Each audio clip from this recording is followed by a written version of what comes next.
All right. Hello, everybody. It seems that everything has broken with the pictures. Literally instantly. Nice. Professional podcast, by the way. All right, I'm going to fix these, but while we're fixing these, welcome everybody to episode 12, Beauty and the Beard. The Beauty is Canadian, obviously. Who else would it be? The Beard is achieved. FoxA is going to be here. As always, we like to start with talking about our guests. And since he is first alphabetically, we'll talk about achieved. The question that we ask everybody who comes on here is, how did you get your start in Rainbow Six? And how did you get your start playing competitively? Oh boy. All right. So I was like an Xbox gamer my whole life, but for some reason, like I had a PC and I bought Siege on my PC like first, even though like I never played an FPS or anything. And I got placed like bronze 1 on like year 1, season 1, and I was like, wow, I'm really bad at this. So then I went back to my Xbox and I played on that for like a year, and I got like diamond and stuff like that. It was pretty easy for me to do that because like my aim was a lot better over there. But pretty much played on that. And then some guy like asked me to play if I ever wanted to play like Pro League, and I was like, yeah, not really. And then he insisted that I scrim with him, so I was like, sure, whatever. And then I did that. I actually hated it, to be honest with you. I did not like the competitive like at all. But he asked me to, just give it a few more shots, and I did. And pretty much from there, I just have always played. I would say I started playing competitively probably like year 1, season 3 is when I actually like started playing, like every day and stuff. And then when they took Pro League off Xbox, I switched, and yeah. Makes sense. Is that why you have the, the copper charm on your account that I've seen you run? Yes. Especially on Buck? Okay, because I was like, how does this man have this? Damn. Oh. I placed bronze as well the first season, but I did not end bronze. I'm still in bronze. Wow. Yeah, well, that's not surprising though. What I was going to ask though, Chief, why didn't you like it at first? I'm kind of curious. I'm like surprised by that. Honestly, I don't know, because before I played Siege, I played COD, and I even tried playing that a little bit like competitively, and I liked it. But like, I mean, back then, like the game was a lot simpler than it is nowadays. But it just like I guess it was somewhat like the people that I was playing with, like they were good, but I never like whenever I played Siege, I always played it with my buddies and like people that I knew and I was good friends with. So I guess like even like all my life, I just played with buddies. So I guess the first time I branched out into playing with like new people that I've never like played with before, it was kind of just like I think it was more in that feeling rather than like the competitive state of it, but. Even when we played competitive, like back then, we didn't have like strats or anything. We literally just like ran around like ranked. So it was pretty much the same thing from when I played with just my buddies, just different people, I guess. Oh, okay. That makes sense. Just kind of like getting used to a new environment. Pretty much, yeah. It's always fun, and I talk about this often on the podcast. It's always fun for me because I wasn't involved until Red Crow. That's when I made my Rainbow Six debut, I suppose, back in January 2017. And it's always very entertaining to go back and rewatch older matches and see how teams function and just how far we've come. I mean, I think you can still do that if you go back like a year or two even, and how much more coordinated teams are. But watching this game played, the understanding that teams had and how teams function together, I can only imagine what it sounded like to be playing at that time in servers and in TeamSpeak. So it's like the damn Wild West back then. Yeah. Teams have gotten a lot better. Yeah. So with that said, FoxA, your introduction to this game and competitive. Well, before playing Rainbow, I played like CSGO or tried playing CSGO competitively for like 4 or 5 years. But I mean, at the time, like, no one really wanted to give like a kid with a squeaky voice a shot. I don't know. Rainbow just came out, decided to pick it up and try it. And my first team that ever picked me up, I like smoked them in a ranked game with Ash. And they were just like, hey, do you want to try out for us? And I was like, there's like a competitive scene for this game. And then from there, I would just join the team, started playing, and I've just been playing Rainbow like ever since. Just switched games, and I think it's gone pretty well so far. I'd say I think you've done okay. Yeah. Can't complain. How many lands have you been to now at this point? Oh, how many lands? I don't know. I don't. If we Maybe, exclude like the dream hacks and stuff like that, it was what? You qualified for Gamescom in Germany. Your next LAN event.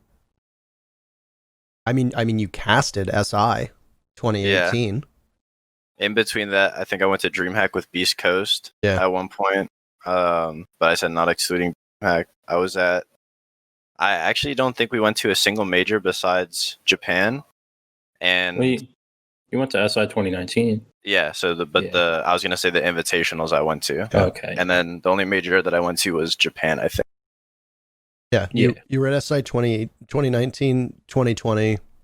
Yeah. Tokonami. So it's a pretty good run. Yeah. For both of you, what do you think the biggest change is that you've seen in the game itself in that entire time? It can be related to anything. It can be operators, it can be balancing, it can be the way that teams scrim, etc. Because both of you have been playing for so long that you've been there from the start and you've always had that competitive perspective to go off of. I would definitely say the whole, like, whenever they introduced Goya to the meta, after Goya, they introduced like what Wamai, stuff like that, and they made the meta like what it is nowadays, like the 20-second meta or whatever. Although it's kind of weird because even though the meta is like really utility based right now, people are playing it more like Fragfest than I think they used to back in the day, which is like, I guess, kind of weird coming from like me because everyone sees TSM as like a really like frag heavy team and we chase frags. But I don't know, like it's just weird because when they introduced Goya, you have Goya and you have like Smoke Shield and you have like Castle, Maestro, and Wamai and all that. There's just so much stuff to clear. And now with Malusi coming in, it's going to be like even harder. But I'd say that's like the biggest thing because it's like this is like Ubisoft like clearly wants it to be like a utility based game right now, I guess. But like people just run around and frag out, and I don't know. It's just kind of weird. 100%. I was literally about to say that like when I first started playing, the strats were like Ash Sledge just like run in, or like somebody hit the flank, like it was straightforward. And then I feel like there was like a part of like where it was super strategic and like everyone played super safe, denial, and now like, but she's 100% right. It's like going back into that. All right, well, like we'll take, a certain part of the map and then just have somebody hit the back or just like try to burn utility and then we're just pushing in to get a frag. So I feel like it kind of like went backwards in a way, but I don't necessarily know because like Chief's right. Everything in the game right now is leaning towards a utility based game, burn utility, get rid of, Maestro cams, Valve cams, everything you can. But I feel like maybe a lot of people have just gotten to the point where it's like, let's get rid of what we need to, and then like let's just rely on our aim. I feel like that's right now the biggest change from, I guess, like when I started playing to now is I think like the like skill, the gun skill, the movement, like people actually walked around on PC. People look like they were walking around with controllers. Now people are like have electrifying movement and like can, dodge bullets, get everywhere. And, just like teams like TSM, there's certain teams that are just built around having that incredible talent.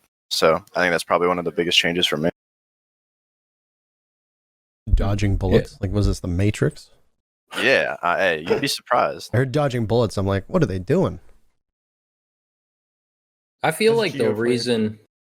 No, I can quote that Geo, when he moves like that, though, he literally says he doesn't even know what he's fucking doing. Like, yes, he does. He doesn't know what he's pressing, bro. Every time I watch him, I'm like, he doesn't know. Like, he's just pressing shit.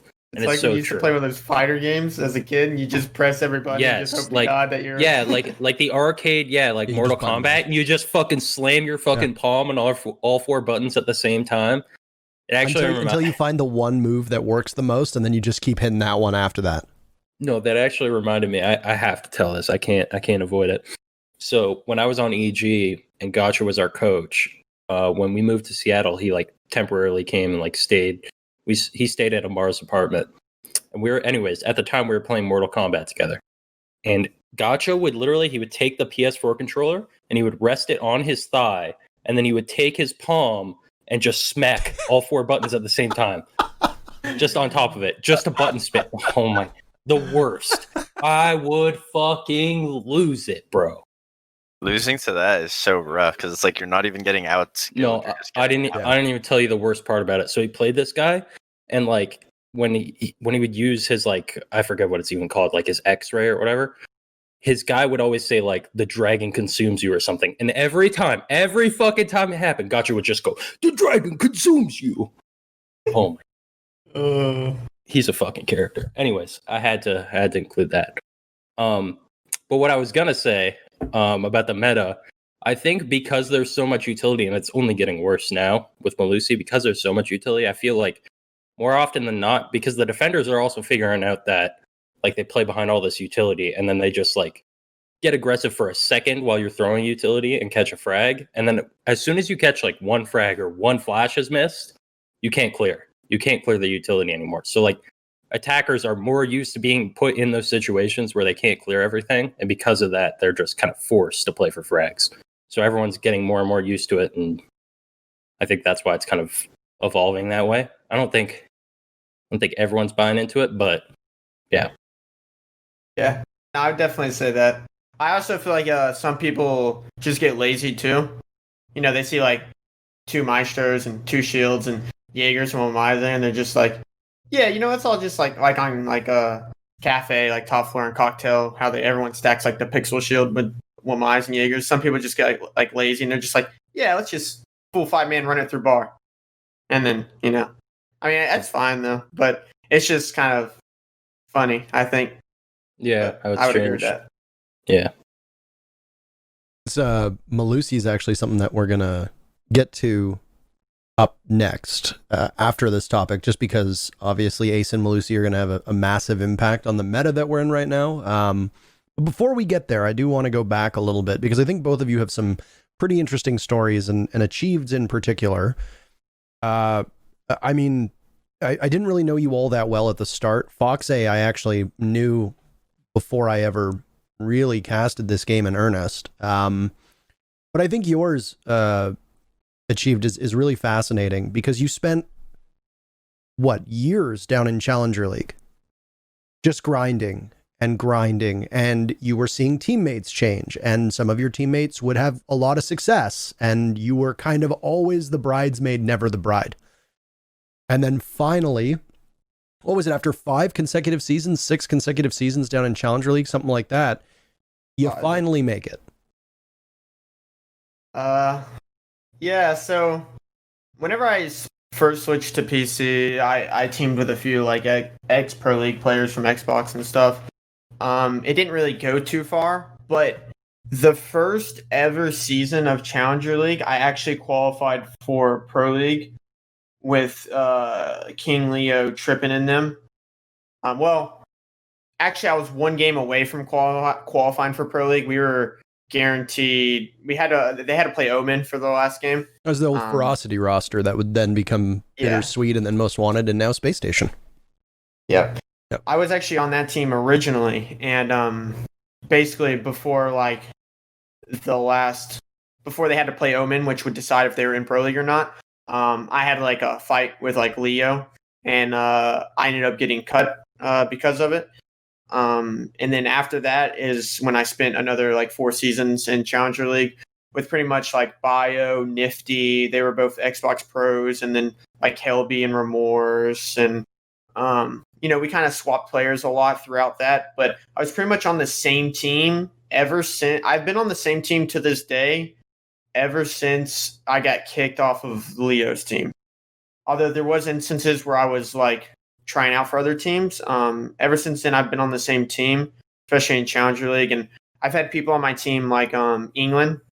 We tried out. We started playing with England for a little bit, and we were scrimming with him, and then he ended up getting picked up by Rise. Another like Bosco, we were scrimming with Bosco. That was when Bosco was actually. After that, Bosco actually was. I think he got kicked from Elevate, and he was on your team, INTERRO, Powerhouse. Yeah, he was on Powerhouse. Yeah, and then after we picked him up from Powerhouse, because I don't like Bosco's a great player, not to knock him, but back then I don't think a lot of people had a lot of confidence in him. Yeah. But we liked him. We thought he was a really good player, and he proved everyone wrong. When we played with him, he dropped. I remember he dropped. We're playing Chala, and he dropped 17 kills against Era at the time. Who he would then later join. Yes, and then 2 days after that scrim, Bosco was trying out for Era, and then he ended up joining. So, I mean, yeah, it was kind of a punch in the face because, a lot of people that were on our team were getting picked up for like pro league teams. So, like, we were trying to make it, but it was a lot harder because when we started to actually get like a full roster together, people would get poached by their pro league teams, which is completely understandable. But I mean, yeah, CL was tough. CL is really tough because like the game is a really like frag fest now, but in CL, like that's all people do. Like they'll run at you, they'll do whatever. And I'd say the hardest thing though about like Challenger League is getting 5 people together who actually want to improve and have a good mindset and actually want to like make pro league. Because like a lot of times nowadays, I'll see it like people like argue or like they don't want to get better. They just kind of argue and like beat around the bush and not actually like look at their mistakes and what they can do to help their team and get better. I don't know, just finding people with like a good mindset and the willingness to like learn and want to play together and actually like make pro league it was by far like the hardest thing in the world, especially with people getting like poached and stuff. But yeah, and then I mean, eventually like our last season of CL when we were on we got signed by like Accelerate and we were on Accelerate. That season was no one really because. I remember because the first half of that split in Challenger League, we were actually like 7th. We were doing really bad. Our first game ever as a team, we got 6-0'd at the time by Gotcha's team, DG, on Coastline. So like that was a really rough start to the season for us. But we ended up turning it around and we barely clinched like the playoff top 4. And then we ended up just winning playoffs completely. We beat DG and then we beat E-Gang. But we were by far not the favorites to win at all. No one, thought we would. But and then after that, we qualified for Pro League. I remember you beating E-Gang and just how much of an upset that was. It was like, I'm pretty sure I casted it, by the way. Like I'm fairly certain I casted when you guys did it because it was significant to me because I know how long you had worked for that. And the only real question that I think needs to be asked here is what kept you motivated? You said Challenger League is hell. There have been so many players that have just openly said if they get kicked off of pro league teams, they're not going to Challenger League because they know the grinder that it's in. I mean, Young even talked about this a little bit on his stream. And, I think it's probably concerns that like NVK and Necrox have and Spades has and Mo has, etc. What motivated you to just stick through it every time? Seeing teammates leave for greener pasture, seeing other teams surpass you. What was the fire that kept you going? I mean, I've always been like a really competitive person. I mean, a lot of people say this, but I've always been really competitive. Like if I've ever like when I was a kid growing up, like if anyone ever beat me at anything, I'd literally sit there like an hour or two afterwards, just working on it, make sure like this guy ain't gonna beat me again.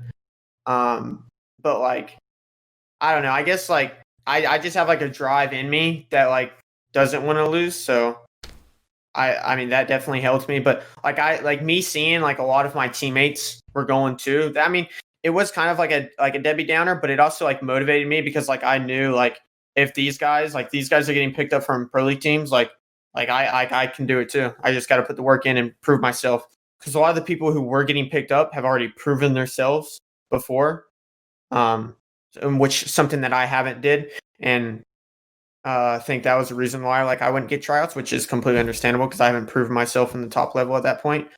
So I just knew that my day would come around as long as I stick with it and just grind it out. And I know Troy, I think you've openly expressed that you listen to you've started listening to audiobooks I know you tweet a lot about the motivational stuff too.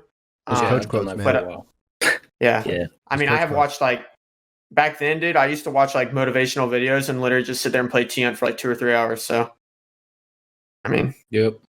I love that stuff. Yeah. I will say I don't believe in deserved. I don't think people deserve to win championships. I don't think you should just give away things as participation trophies, etc. And I'm not usually the kind of guy that's ever cheered for teams. But I will tell you, I was very pleased when you finally made it to Pro League. Thank you. That means a lot. I was too. Yeah. The amount of times that I would scream Matthew Solomon in various different ways when we would squat up or when I'd see you play and I'd be casting you or anything like that. So we'll get back to your story because now we'll go to FoxA's because FoxA's is the polar opposite of yours. So whereas Achieved spent many seasons in Challenger League, FoxA, you basically debuted in Pro League. You had strong success immediately. You had great stats that you loved to tout for a period of time with excellence. You loved to talk about them. You were top 3 or something like that in stats. You have a bad performance on LAN at Gamescom. You end up getting dropped from the team. They make a couple of shuffles, and then you basically go into the wilderness for a long period of time, which is when I think you toyed with casting. You casted CCS. You came to Six Invitational 2018 as a temp caster / analyst. You did the same at Atlantic City before rebounding with that Reckless roster, which would become Beast Coast and then Cloud9 and now Rec and now Oxygen. The question for you is, were you surprised with the fact that almost immediately you fit in as well as you did and established yourself? And did you foresee the changes coming after Excellence? And if so, or regardless of the answer, how did you deal with basically being pushed off a team and finding it extremely challenging for you to get back into the good graces of those in Pro League? Yeah, I mean, I feel like my story, a lot of people who have bad reputations, I feel is kind of what they are trying to do when they try to switch up their reputation. So like I said before, when I played competitively in a completely different game, I feel I built up attributes on how to be a grinder, play something till, you're good at it. I had these qualities that a lot of newer players in Rainbow didn't have. So when I got picked up onto my first team, which was Lunatic at the time, did pretty good, was successful. Again, being super young and then having a lot more success. And then I thought I was too good for my team, even though we placed third one season. And then the next season we had a terrible start. I ended up leaving that team, found Excellence, or I guess before we were Excellence, I think they were called Most Wanted at the time. And through that team, just still grinded up, kept going. And it was almost I know a lot of young players right now have this similar mentality that I did. I never faced adversity. I never got knocked down. I had so much confidence that every game I would just go in oh, I'm better than everybody. I flaunted the attitude. I talked shit about everyone. I did not care who thought I was bad because I thought I was the best player alive. I thought I was God's gift to Rainbow. And yeah, I mean, I know Troy hated me back then. I know a lot of pro players at the time hated me back then. And then from there, I went to the LAN, thought I was going to be going crazy. We played versus G2, and those guys absolutely slaughtered us. Not to mention that I dropped 2 kills for the whole series out of 2 maps. So that's a kill per map. I'm sorry to interject, but were you not statistically the worst player at that LAN? Oh, I think I was. You went from 3rd in NA overall to worst statistical performer. Yeah. In the span of a couple weeks. Oh, I was proud about I was 3rd best in NA stats wise, but then I went to LAN and that was let's just say I was in the Excellence warm-up booth the day before their match, and he said, "It doesn't even matter what strats they have. We're just so much better than them. I'm just so much better than all these all these EU players." And then they played Penta, and fastest fucking lane match I've ever seen. And I'm not gonna lie, I was sitting there cheesing. We guys, yeah, no, we definitely. I mean, yeah. So, but I guess, you did learn from it. I will give you that. absolutely. I feel like since that point, I've just kind of been trying to like learn, adapt, and be better. A lot of people prominently knew me as like a Ash Jaeger main at the time. After that game, I got dropped from the team. Obviously, they ended up trying to become like a different team, whatever they ended up doing. What did Excellence become? I'm trying to remember. They became Era. That's right. With, yeah. Like I think it was Super and K9 or Super K9, my man, Bosco, and Gurmy. Yeah. Yeah. But like before that, it was who did they originally replace you for? I think they were gonna replace me for I think it was either Snake or K9, and then eventually like someone like a whole like mess. Oh yeah, they did K9. Like, Geo went to Rogue or something. I don't remember specifically. Yeah. Didn't Brian go to Rogue or something like that? Or Brian left Excellence to go to Rogue. Everybody Geo went to Elevate, I think. Yeah, Geo went to Elevate. Yeah. Super's in the chat saying that they dropped you for Janon. Could you imagine FoxA getting dropped for Janon? Smile. Damn. It's a humbling. I mean, so from that point, I tried, like, I eventually was like, okay, well, what am I going to do? No Pro League team wanted to give me a shot because I absolutely torched my reputation with everybody. Any friends that I did have, like, I don't know, didn't want to necessarily make changes for someone who had a reputation of being like a toxic, like, who would just flame people. So I had to like essentially climb through the Challenger League thing again, and I tried making a team to qualify for it. That's when I ended up trying to do like casting as well. And then I kind of got like saved, I guess, because one of the like better Challenger League teams I was playing, which was Reckless at the time, just said that they needed like a fifth. And I think I saw it on Twitter or something, and I kind of replied to it as like, I didn't think I would like get a response back, but I was like, hey, like, if you guys need one, like, I'll play. And then I tried out for them. I think at the time they needed like an IGL, and I guess like, they decided that they liked me. And I feel like me and Goddess on the team got along pretty well at the start of things. And I feel like because of her, like, she got me on the team. And then through then we kind of grinded it up, made different changes, built the roster that we then qualified into Pro League with by relegating CLG. Then ended up picking up Laxing, who's now been my longest teammate. From there, we got picked up by Beast Coast, being in Pro League for like the first season. We went to DreamHack Montreal. I think we had like a top. I don't really remember if we had a top 8 or like top 16 finish. It wasn't like terrible, but that was like my first LAN like back since Excellence. And I think I did Austin, not Montreal, by the way. Yeah, I was about to say DreamHack Montreal, you won. Yeah, I was gonna. Yeah, you won Montreal. I was like, you're like, DreamHack Montreal. We had like a top 16. I was like, is this man flexing? Yeah, my bad. I meant DreamHack Austin.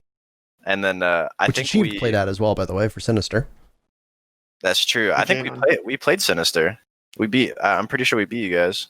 I played that too. Classic second place finish. Choked the finals. Yeah, I mean, is that a character for you? Still getting top 2. That's still pretty good. This is true.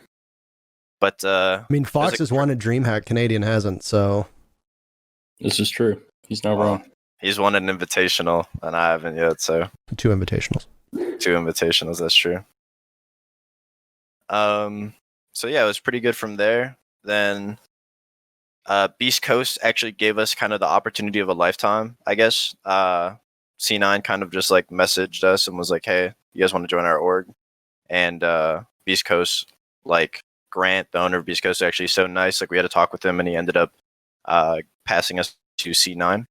And that's pretty nice for us. We got to kind of be under this tier 1 org that was just so, I guess, it was kind of like a dream for anybody, who isn't already like a professional player to kind of be under.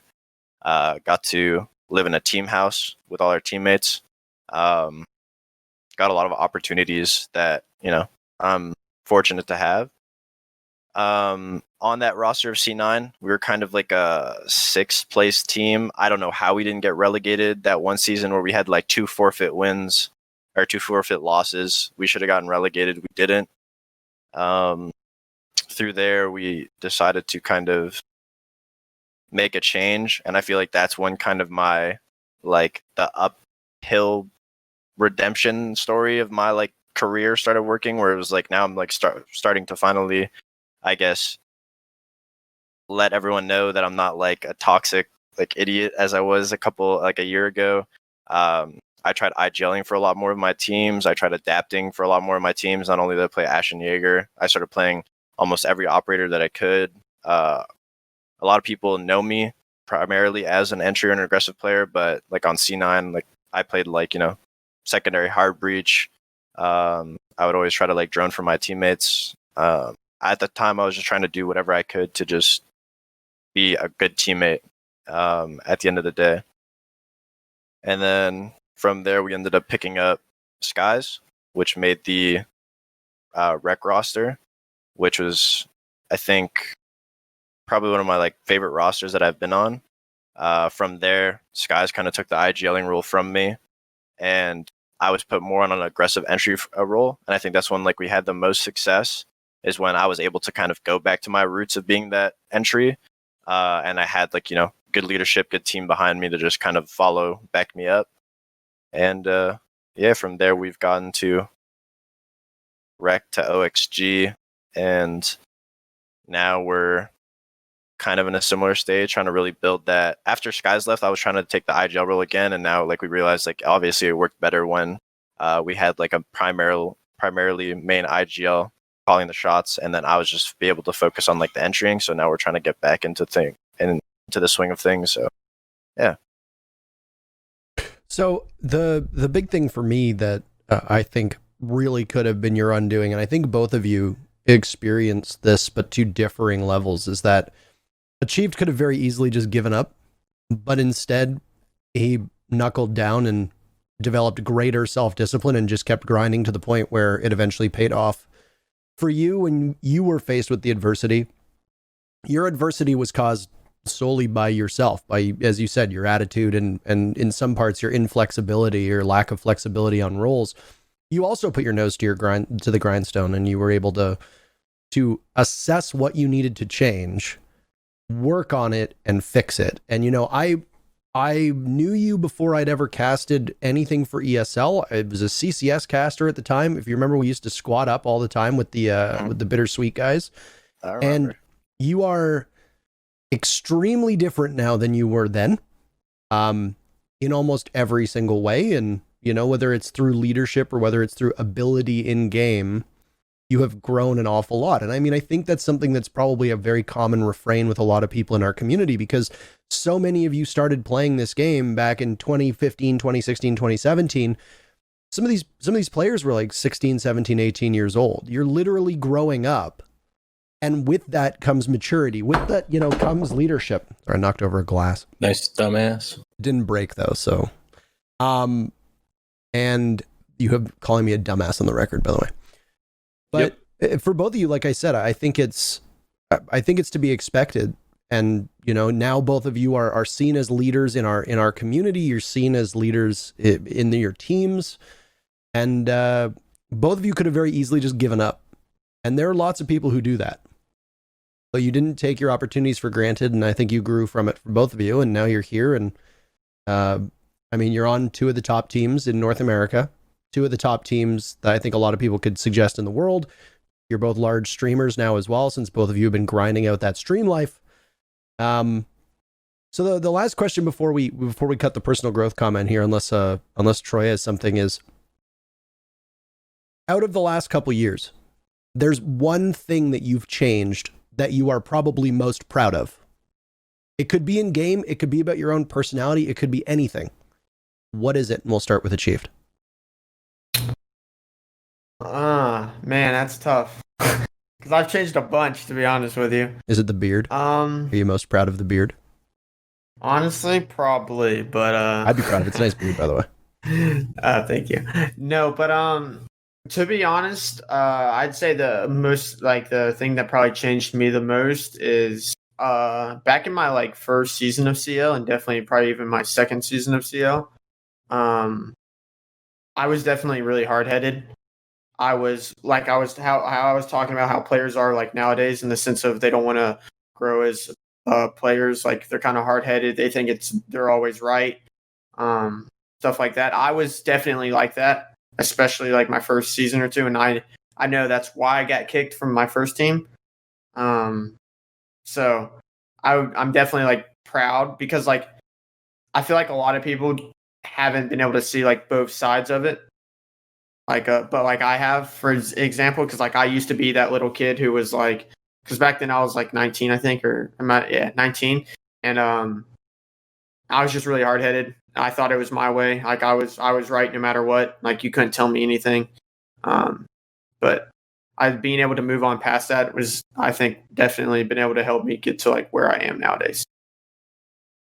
He had to think it up on the spot, Fox. So you've had some time to. Oh, I had it. I had it already. Oh wow. Okay.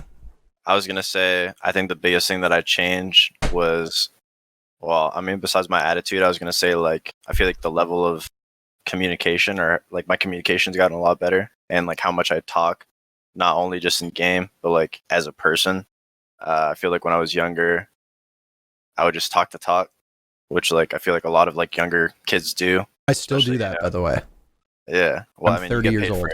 Well, yeah, you don't shut the fuck up, Parker. Neither do you. I'm quiet plenty. I think there's being able to know when to be quiet, being able to know when to talk. I think that's like a life skill, not just like being a professional gamer. I think that's great in any aspect of life.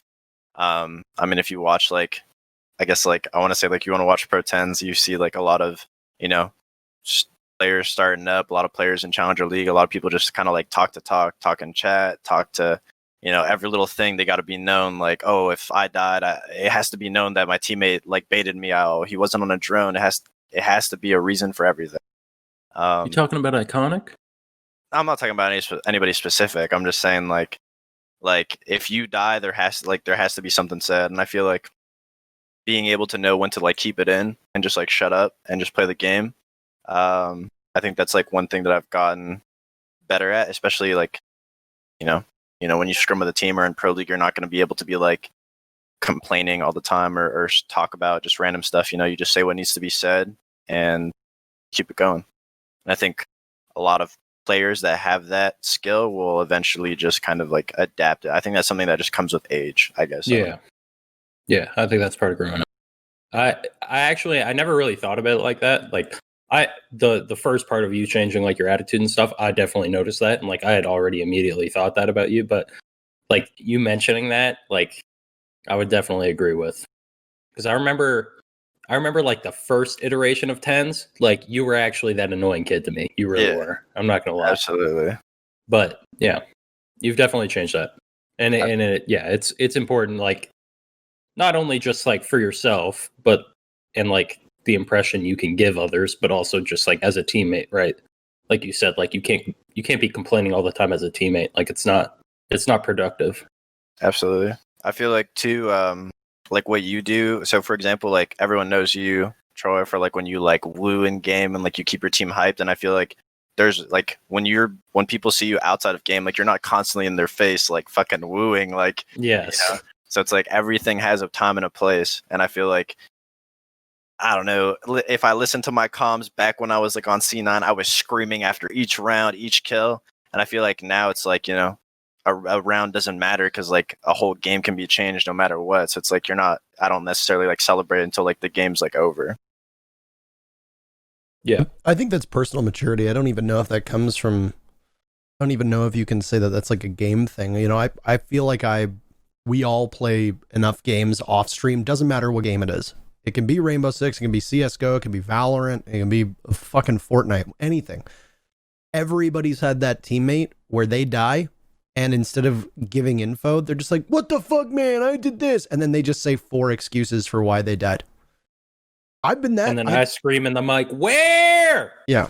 I think everybody's been that. And if there's somebody that's watching or listening to this and they're like, I've never had that teammate, you are that teammate if you say that. So, if you're like, yeah, my teammates never do that, it's because you're doing it. So stop doing it.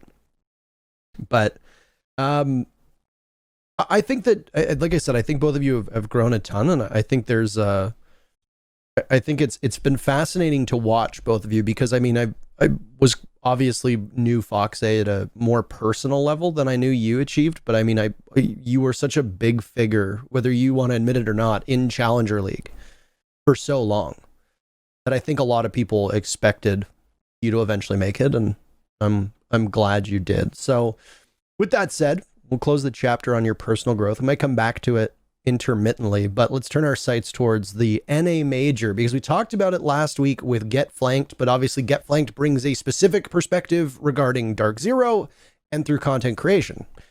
Both of you actually played in it. So let's talk about that. Too. Yeah, I know you played in it, Troy. You finished 3rd. So thank you. You're very welcome. Wow. You're very welcome. Hey, at least it wasn't 2nd, right? It was 2nd last. Team results. So we can dive into your individual team results in just a second. But the question that I want to get out of the way is, DZ comes in through the qualifiers. They don't look that strong. They had a bit of a rough stage 1. Through the mid half of it, they didn't look that good. They almost lost to the Sonics. The Sonics almost got their spot instead of them. But then DZ dominates the major. In fact, I would argue it's probably the most dominant performance I've seen out of that team since getting picked up by Dark Zero in any particular stretch of time. Going into the major, as members of each of the 3 teams that got to witness what Dark Zero did to the competition, were you surprised by how well Dark Zero played? And we'll start with Achieved, who's already nodding his head. Yeah, no, I was really surprised because, I don't actually know if they showed the interview video, but I didn't even expect to play DZ, to be completely honest with you. So I definitely did not expect it at all. Not that DZ is because I also think DZ, I don't think the DZ that we played in the major was the same DZ that played obviously in the first stage or even against the Sonics. I think it was a completely different team. Not even on their attack, their attacks didn't change. It was their defenses mainly. You see them play aggressive a lot more. You see them fight a lot more. They're playing together and they play really out now, rather than kind of just sitting in a corner and just waiting for the attackers to burn stuff and then eventually collapse in on them. They don't play like that. They didn't play like that in the major at all. So I definitely didn't expect it. I think they changed a lot. They fixed their defenses. I definitely think it's the best performance that DZ has ever had, I would say, throughout when the Org picked up that team by far. They looked they looked the best and they played probably their best. And also everyone on that team played really good during the major. I will credit that. Going into that major, I've made the joke that it's just Hyper, stuff like that, who was showing up. I think we all made that joke. Yep, everyone on that team played how they were supposed to play, I guess, and they all played really well. So, props to them. Absolutely. I just think, we didn't get to play DZ, but just from watching everything that they did, our first game versus TSM, if you would ask me the first day, I would have said that TSM looked probably the strongest. I feel the first day, their first game versus us was it was insane how TSM played insanely well. Then we played SSG. It was a close game. SSG ended up winning, and so at the time we were okay, TSM is probably going to get first. We think TSM might win. They keep playing the way they played versus us. They're actually going to be crazy. And then the next day when we actually got to watch DZ play and pay attention to them, it was just the team that DZ was during the season was completely different from the team that was in the major. Like Matt said, everyone on DZ was alive. All their strats were working on all cylinders. And yeah, I when I watched DZ or when I play them in Pro League, I would think okay, DZ is kind of the slow, methodical team. They try to burn the utility, they take their time. They don't necessarily do anything out of the blue, but I felt like in the major, they were really good on getting their picks on attack. They weren't stalling out or necessarily slowing down. It really felt like they were capitalizing on all the mistakes that other teams would do. And I wouldn't necessarily call them mistakes. It would just be they leave something open for even a second, and DZ would just be able to make a play so quick. So I know DZ is a very preparation heavy team, and I feel for this event they were able to prepare very well, but just off of pure skill, I feel like everyone turned up. Even I'm pretty sure it was Hot and Cold was the MVP of the major, and it's just when you have a support player or secondary support player performing that well to where they're getting called as the MVP of the event, they're performing that well, then the whole team's just got to be doing good for your backline player who's just supposed to be planning to be able to make that much waves, that many moves, and be able to help his team win. So I thought they played just absolutely insane. Is it my turn? Yeah. I mean, there's not really turns. So I think again, I've said this before, and I guess I'll say it again. DZ, out of the NA teams, DZ is the best team with prep time. And that's not an argument, I don't think. Yeah. So I came into the event expecting them to be good just because they had time to prep. That was just expected to me. I don't think they dominated us, but it was a 2-1. Some maps close, some not so close, but overall it was relatively close, I'd say. So I don't feel like we got dominated. I do think that season was a wake-up call for us as a whole. I don't think we had the right approach to the meta from the start, and that was evident from our performance at the start. And then we started to pick it up a bit, and then so on and so forth. And then I don't know. I guess my take on the TSM games though, because those were the only other two games. The first game, it looked like TSM. It looked like you guys weren't awake the first time you played DZ, and then the second time you played DZ, it looked like you were, and then you guys lost 2 clutches in the first 2 attack rounds on Cafe, and then it was just it was over. That was it. That was it. Yeah, we should have been up 6-1, but yeah. So it seemed to me you guys never recovered from that. And again, DZ still played well. They were just playing well through the whole event. But I do think I expected you guys to have a better chance in the rematch. One, because I think you were more adjusted to their style, which is a big thing. I think this is going to be a hot take, and this isn't me taking a jab at DZ. They deserve to win the major. I'm not saying they didn't deserve to win the major, okay? But I think as a tournament progresses, they become worse. And I think that's because of their preparation. I think they prepare a lot for a tournament, and I think teams get more and more adjusted. And they've yet to prove to me that they adjust themselves more and more throughout the event. Haven't proven it to me. I don't know. Whether they agree or disagree, that's up to them. But that's my take on them. And in an event that I guess lasts that long. But yeah, they showed up. And the biggest thing I'd say is that all the individuals showed up. But I will say I think that might have been them kind of redesigning how they played to get everyone more involved. Because I felt like Hyper got all their kills before, but Hyper's not an aggressive player. Hyper just fucking sits on his lane, and then they force people into Hyper with utility, or he gets his kills in the last second when everyone's scrambling. Dark Zero is also a great team for droning and comms work, and Hyper really excels off of that. Yeah, true. Well, right? Yeah. But them droning in Hyper, that's not the same as when TSM drones in Merc. When TSM drones in Merc, that motherfucker's flying at you, right? He's coming fast. But when when DZ drones in hyper, like they'll drone you in a room, right? And then like hyper's on the doorway and you're stuck in the room. And then all of a sudden, like they start throwing shit at you. They'll throw a nade at you, or they'll breach a wall. They'll breach like they'll do whatever they do to make you move out of that corner you're in, and then you walk into hyper's crosshair, right? It's like a lot different, and I think they took a different approach to the attack to where it wasn't about that as much anymore. I don't know how exactly to explain it, but like it was different. Everyone else was more involved because of it. I'd like to add, like I'll agree on the front where they're just because DZ is such a strategy, and you know they really set like a game plan for all the teams that they play. I will say that whenever DZ goes to a LAN, I feel like I end up seeing them like, I guess it's more of like a fresh fight when they're playing versus like a European or a Latin American team, because they don't have as much time to prep.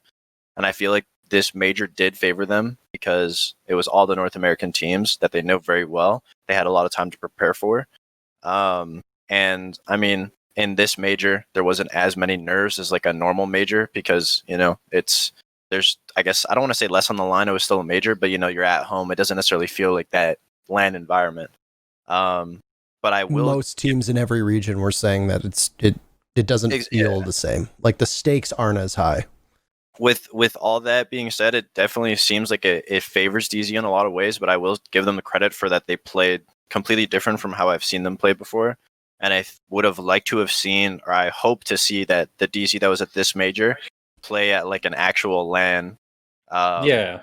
Once, like, you know, COVID's done and everything. Like, I agree with that. I think that like that's a good point. Is like they're different than what we've seen before, but like they didn't necessarily get the chance to like prove what they would want to, right? Because like they very well could have figured out like what their issues were, like what issues were like at a big international LAN. Like they might have had like a new approach or their new style for the game, and that might have worked really well, but we don't know that. And that's what I mean when I say like it hasn't been proven to me, because I have seen like these issues from my, like when I'm watching like the events, I see like issues with them. But like, yeah, they very well may have figured it out. And we just don't know, just because like they didn't have the opportunity to show it. They only had the opportunity to, like just play the mini major, right? Yeah. Now, I would also agree with pretty much all that. The one thing that I would like to like say, I guess, is although like their prep work really helps them like for NA, I feel like how much they prep for NA actually is the reason why they suffer at LANs.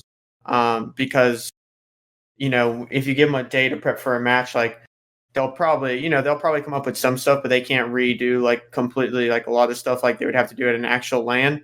So when they prep extensively for any play day or the NA major, for example, which is fine, and I mean I like it. But I'm just saying when they go to LAN and they don't have that time to prep for these international teams, they just like, I guess their adaptation is like not as good as like they would hope it to be. But this is something that we've said about this team since they were Flipside, though. I mean, I guess technically when they were SK, everybody kept saying, you know, oh, they're so prepared. And then I remember, what was it, at DreamHack Montreal, which was the first time they played under SK, if I remember correctly, back in, I think it was like 2 years ago. I remember a couple different teams saying, oh, you know, how are they going to do at a LAN event? Because they won't have a week to prep. They won't have 3 days to prep. They might have, you know, a couple hours in the groups, and then the next day they're going to have their matches right away. And how well are they going to be able to do against their teams with less prep? And I mean, this is also a team that scrims quite, or at least scrimmed quite heavily against Latin America teams. So at least they have some good exposure outside of the region. And there was even a period of time, I don't know if they still do this, but I'm sure the three of you will recall, there was a period of time where they almost never scrimmed NA teams. It was all LATAM or NA Challenger League. So they notoriously tried to stay away from scrimming Pro League teams. I don't know if that's changed. I'm assuming it has, but I think the thing that impressed me the most was just the depth that they showed. And, you know, one of you mentioned that they were really good at finding small mistakes and exploiting that. But I think there were a couple times where they forced people to make mistakes too. There were times where, I'd see Eclipse move in and he would manage to get away with an entry frag that it wasn't even him just making, good use of somebody's mistake. It was just, he was just really, his game sense was great. Sometimes he was being droned in, sometimes he wasn't. Same with Houghton. So I've really struggled to put my finger on why I think DZ played as well. I do think they were better prepped. I don't know if I would be so bold as to say that they get worse the longer events go on, because if anything, I think they did kind of look a little bit better. But then again, the big turning point that we mentioned was that clutch, those 2 clutches, right? That broke TSM. Well, yeah, that's not what I meant in that sense. So this is how I see it. If they have, like, when I say, like, as an event goes on, like, if you were at like a big international event, right? Like, you have 2 to 3 matches in group stages, and then you have the main bracket, right? Realistically, when a team shows up to an event, they're going to prepare specifically for their group, and then like they'll have like small prep, like mostly like scouting report kind of thing for like the other teams at the event.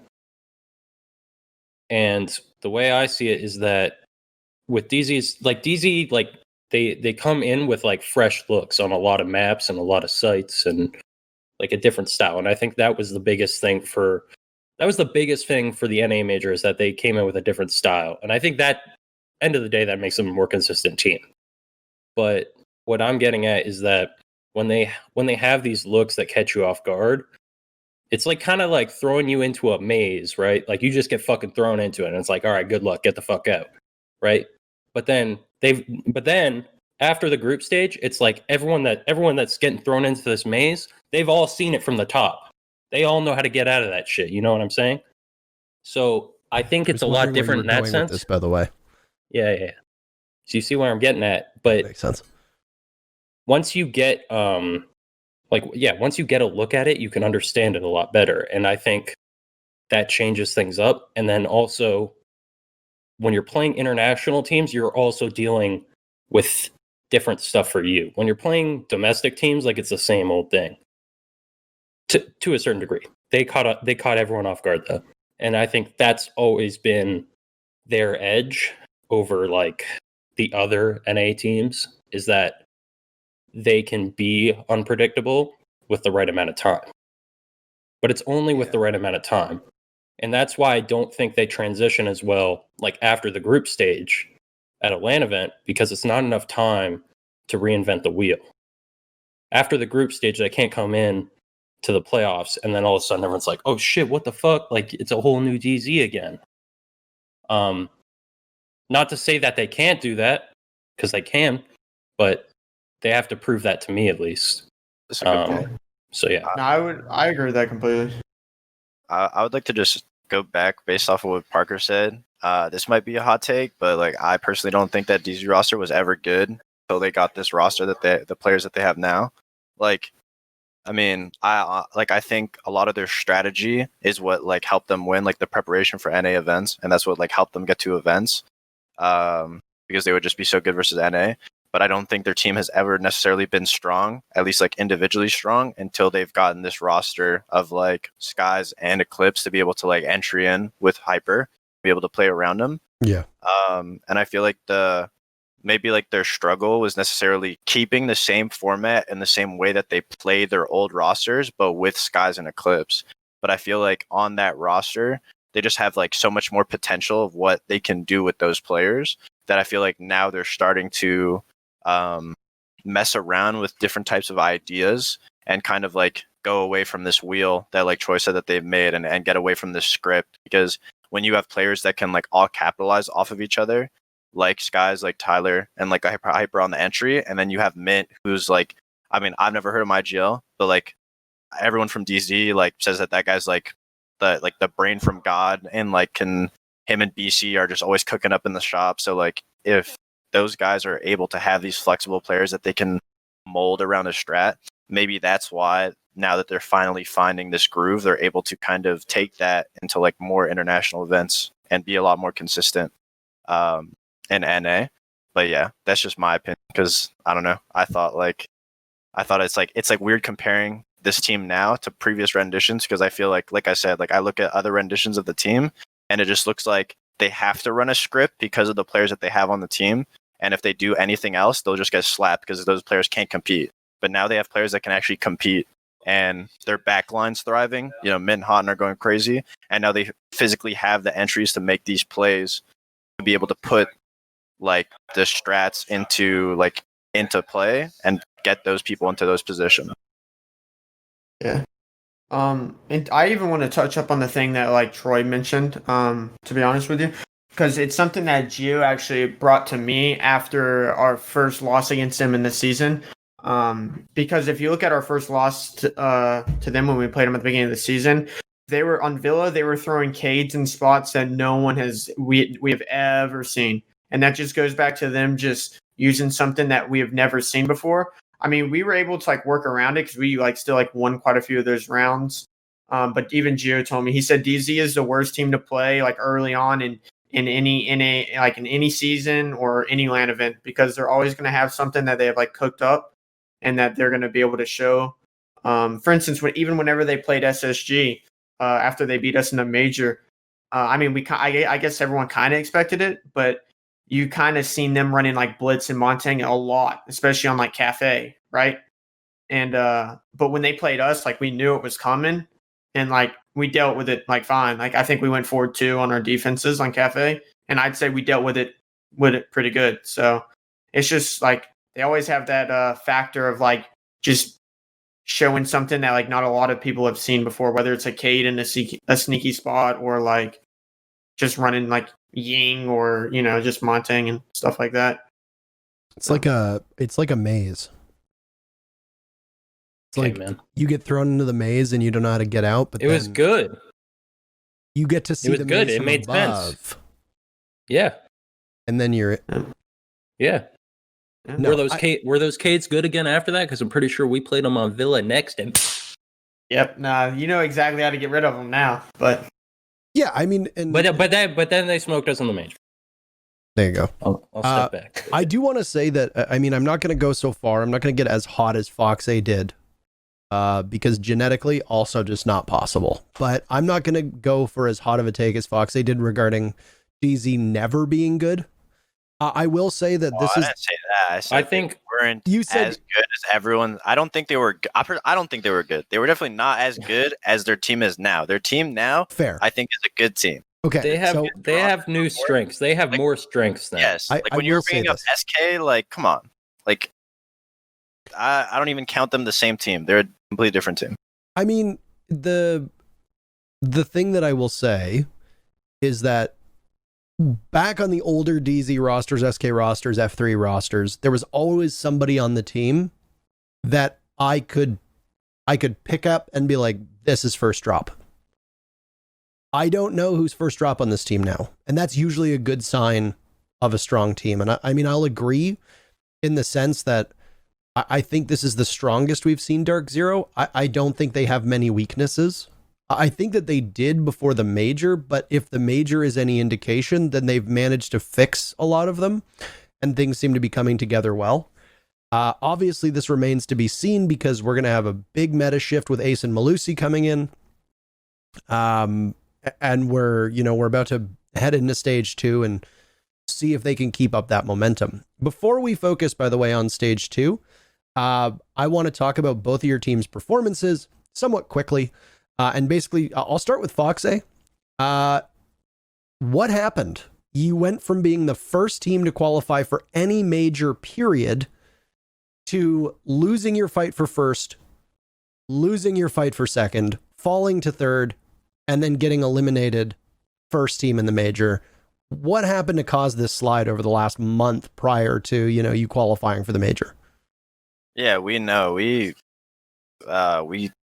did not perform as expected, nowhere close. I think at the start of our season, we found, like, when we first picked up Bio and Slash, like, before the season started, we had like everything prepared, how we were going to go into it, getting ready for the teams in our group, getting ready for the teams in the other group. Like, everything was pretty much, I guess, set on what we should do.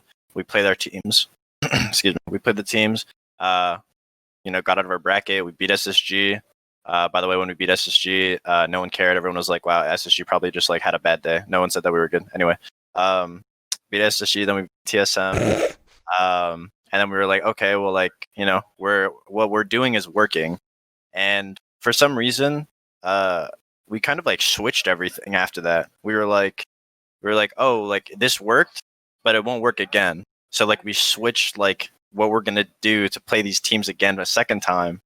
And I'm pretty sure, unless I'm mistaken, I think it was SSG. We literally played them on like similar maps the second time around.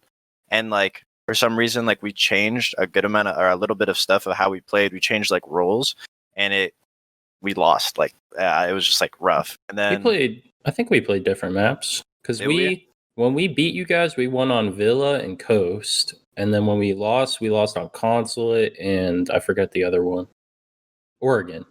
Yeah. I don't know. And but then when we ran it back in the major, that's when we played similar maps because we won on Villa Coast again. Yeah, that's what I meant. So like when we went to the major, it was almost like we were keeping this like sort of play style, adapting from the play style that we used to win to hopefully like throw you guys off guard or throw TSM off guard. But it just didn't work. And it was really weird, like watching our own VODs back. It was kind of like a whole switch on how we played. And I feel like now we're trying to, I guess, like go back to this way of playing that was working, and at least be able to adapt from that. Not as much as we did, because like there was some strats where it was just like, all right, our entering was good, everything was solid, and then like the second time we played, it was like, all right, like, we'll have like a new person on this role, a new person on that role. We're trying something completely different. And it was just like weird to watch. Like, how did we get, player A to now he's playing player B? Like, it just didn't necessarily make sense. We went into the major. Like I said, like, we think like TSM had a really good game versus us. They played like, it didn't look like TSM. They looked like fucking super soldiers. And like, we couldn't do anything. We would peek and get slapped. It was just, it really didn't even feel like we were like playing. It just felt like it was like an aim trainer. Versus SSG, it kind of felt like we were getting more comfortable. But I think from what Troy said, where like DZ, the longer a major goes, maybe the more they struggle. I feel like us, it's the opposite. I feel like the longer a game goes or the longer a major goes, the better we get, because the more unpredictable we get. So I felt like if we would have been able to have like an extra day or something, we would have been able to maybe squeak by. But we prepared, we felt ready. Obviously, when the game day came, we just didn't show up, and yeah, we got knocked out first. So, see, you could have saved yourself a lot of effort, because right as I asked that question, Slashug said we just didn't try. If we'd have tried, we'd have won. So that was your answer. He's not wrong. There you go. We don't lose games that we try on. There you go. So you wanted to give everybody else a chance. I think that's really nice of you. Nah, I mean, there's just a lot of stuff that we gotta, I guess, like work on, and the way that we adapt, the way that we change, like getting ready for our preparation.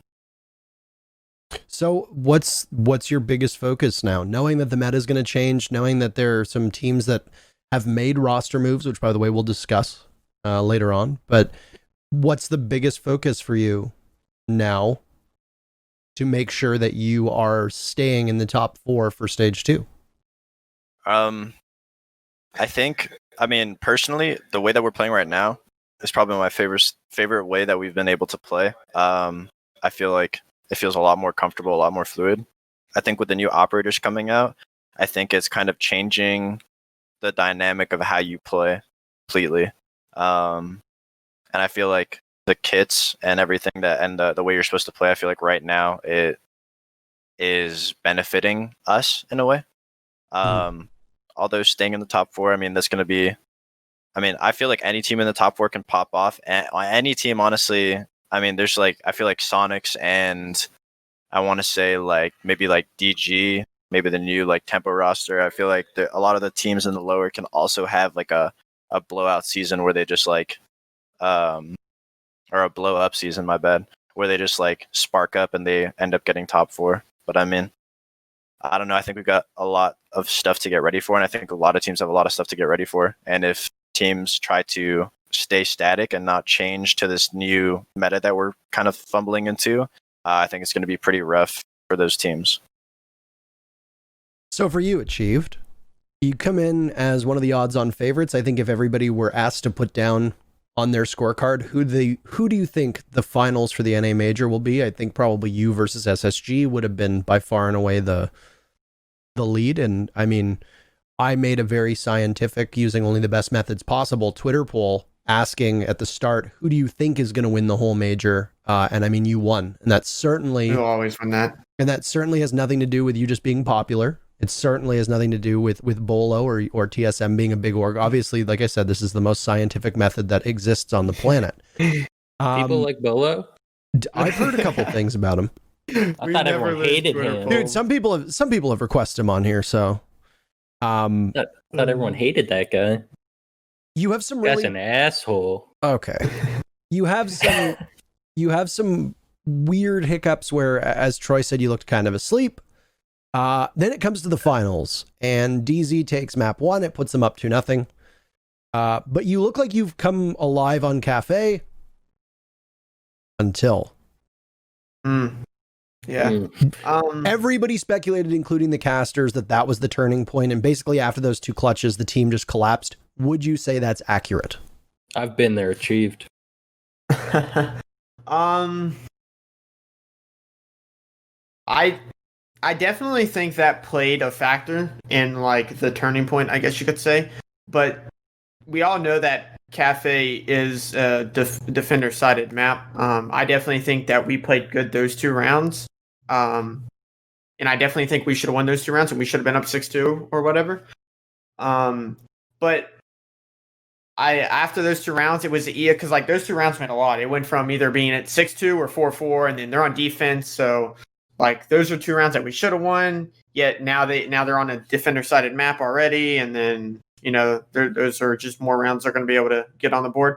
But like us losing that map, like I definitely feel like we should have won it, and it's kind of I guess unlucky that we just couldn't close it out. Obviously, there's a lot of mistakes that we made. But in the terms of like the next map, though, when we went into the next map, I don't think the first map affected us, to be completely honest with you.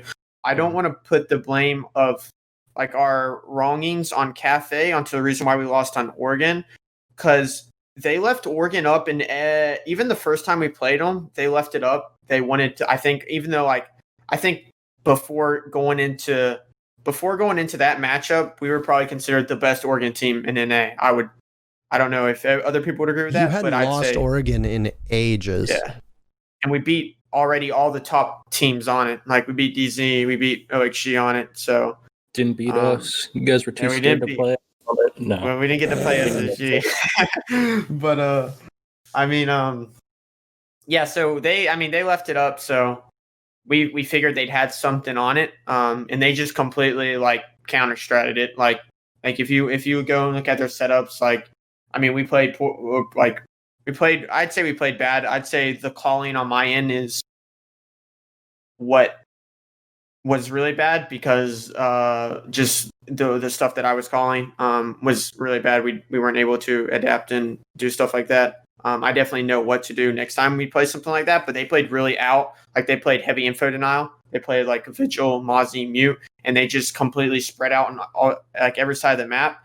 And Oregon is not a map that's very easy to, if you hit one side of the map, it's not very easy to rotate the push, because by the time you get on the other side of the map, like they're just going to be over there, or they're going to rotate some of their stuff. And so I don't know. I blame it a lot on my calling, to be completely honest with you, for that map.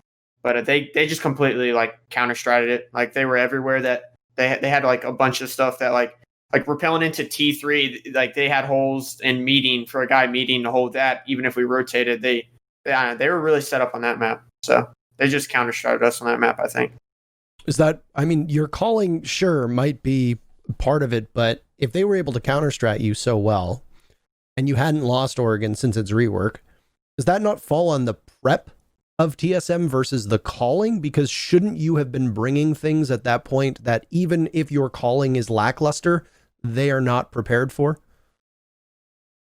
I mean, we could always change some stuff up on Oregon, like for sure. But I feel like Oregon's kind of a map where you can't really change too much up on the way you enter the building and stuff.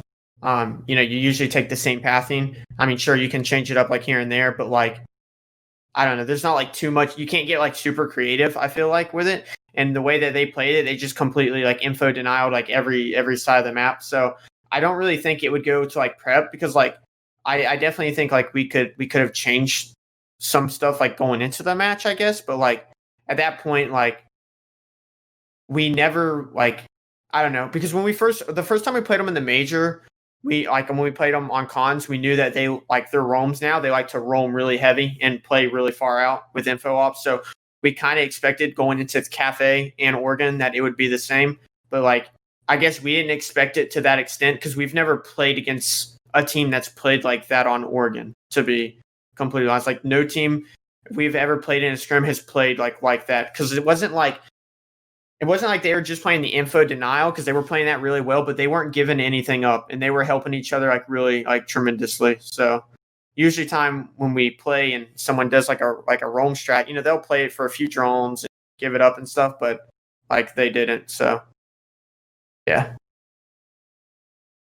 The two of you assess of that final match, having watched TSM versus DZ, Fox Canadian.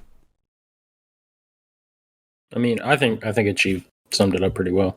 Yeah, like the way you described like those 2 rounds on Cafe, I agree. It's like attacks on Cafe are an opportunity like you don't want to give up, basically. Like if you start on defense half and like you choke like your first or second defense or something, right? Like you can still make up for it in your future defenses and it'll be all good. But like when you have 2 like attacks that you should have won, like it's in the back of your mind, like it hurts. Yeah. So I definitely see how that played a factor. And then yeah, like Oregon, I definitely noticed that too. Like especially basically like their basement roam. That was like the big one I noticed that like seemed to mess with you guys. I mean, that they won the other sites as well, but like that one stuck out to me because like most teams, yeah, they make you fight for like pillar and blue and basement, and like that the fight isn't earlier on in the round basically, and it was just like a different look, and it definitely you could tell it made you guys uncomfortable. Yeah, not for sure. The one thing that I noticed, at least on Oregon, was that the way DZ was playing, at least how like we've scrimmed versus Oregon and played Oregon, it's kind of like, like you said, Achieve, you kind of like hold a position, shoot a couple of drones, and then like once they're putting too much pressure, you kind of fall back. But it looked like DZ was just like so confident in the angles and lanes that they were holding with each other that there was like not many points where they were like, okay, like this is getting too hot, like I could get shot from here or whatever. Like they just had so much confidence in each other that like, they had their crosses like perfectly set up, and I just feel like they just didn't feel like scared. I guess they weren't worried. And I don't know, I feel like some games, like it's just like a confidence thing. I don't know if this I don't know if this is how you guys felt in the game or how DZ felt, but DZ probably the way it looked like is they just like were so confident that there was going to be like no like individual play or like no like rat play. So they were like, they just didn't have to worry about getting like shot in the back necessarily. And from your guys' point of view, it was almost like you guys were taking control, but at the same time, like the control you had, like they were still like super close to just being able to retake it. They weren't necessarily just like giving it up and like letting you guys just like sit free. Yeah. No, I definitely think like confidence always plays a factor in every game, and they were really confident. And even like the first time like we went up against them when we were like asleep at the wheel, like I was telling the team like a week before, I was like, all right guys, our first game isn't until like 3 or whatever, but East, but be ready to play at noon like every day, because the time is probably going to come. We're going to have to be ready to play early. And then like we weren't I guess we were confident going into that match too, but like I don't know, their confidence was at like I guess like really high, and maybe it has something to do with the land environment or whatever that we spoke on earlier about the pressure not being the same or whatever. But I definitely feel like their confidence was through the roof. They were hitting a lot of shots. They were playing really well together. So I think after finally beating us, bro, there was no way they weren't going to be feeling confident. That's on us. Yeah. Oh, it's all about you, isn't it? the time zone, I get like if it was at like a normal LAN, you'd have to wake up early, but I don't know, maybe it was just because we were at home. But dude, like you were saying that you had to play by noon. Man, our coach was getting us ready, getting us up at 7 Yes, bro. 7 a.m. We're waking up at the ass crack at dawn, bro. Like I understand. Troy only gets up at that time to play golf, nothing else. Okay, man. It was just I think the time change was definitely rough. Yeah, no, we were all in different time zones. So like Bo and them, they had been up at the same time like y'all had to. Yeah. Bo and like Geo and stuff, and Merc and Chala were 1 hour behind like y'all. Anyways, but I mean, yeah. So I was probably like the only one who actually like had to be up at like noon. Everyone else had to be up a lot earlier, like their time. So, but yeah, like even at invite, we went to invite. All our games were at 10 a.m. Like we were the first game pretty much every time. But yeah, I don't know. Yeah. It just wasn't the same being at home. Yeah, when you're at invite, like when I'm at an event, I feel like I wake up at like fucking like 6 a.m. and I'm trying to like force myself to sleep longer so that I'm not tired. But you just have so much like excitement, like you're just ready to play. But like at home, like it's like the alarm's going off. You got to wake up at 7. We got to like get some coffee, do something, start doing bands, and it's just like everyone. You're just in this. Yeah, there's not as much hype as there is at an event. Yeah, I mean, it's more comfortable, and teams have talked about this in the past, and players have talked about this, and I think it's one of the things that when NA does move to LAN as well will be a major benefit, is that if you've only ever played on LAN a couple times, even somebody like you, Fox, who's played on a ton of LAN events, you're still going to get that adrenaline, you're still going to get that excitement, it's always there, But especially for people who are new to LAN, you're not waking up in your own bed. You're not going down to eat in your own kitchen. You're not playing at the desk that you play on every time that's the same height and the same computer chair that's the same comfort level, etc. You're playing on a basically a clean playing field that's entirely foreign to you. And then add to it that it's live with a crowd watching and you've got more eyes on you than usual. It's a totally different thing, right? And I think that when NA, or the US division to be more specific, moves towards LAN, I think it's going to give a massive leg up, and it's something that we've seen EU complaining about endlessly. Haha, suck it. That NA is going to thrive on, because you're going to be playing, you're going to be waking up in your own bed, sure, but you're going to be coming to a studio, you're going to be playing at a different setup, you're going to be playing possibly in front of people if there ends up being an audience, we don't know. And it's going to prep you really well for that. So, that said, all I heard is that DZ won the NA major because Hot and Cold sleeps better at home. Whatever excuses you want to make up, Troy.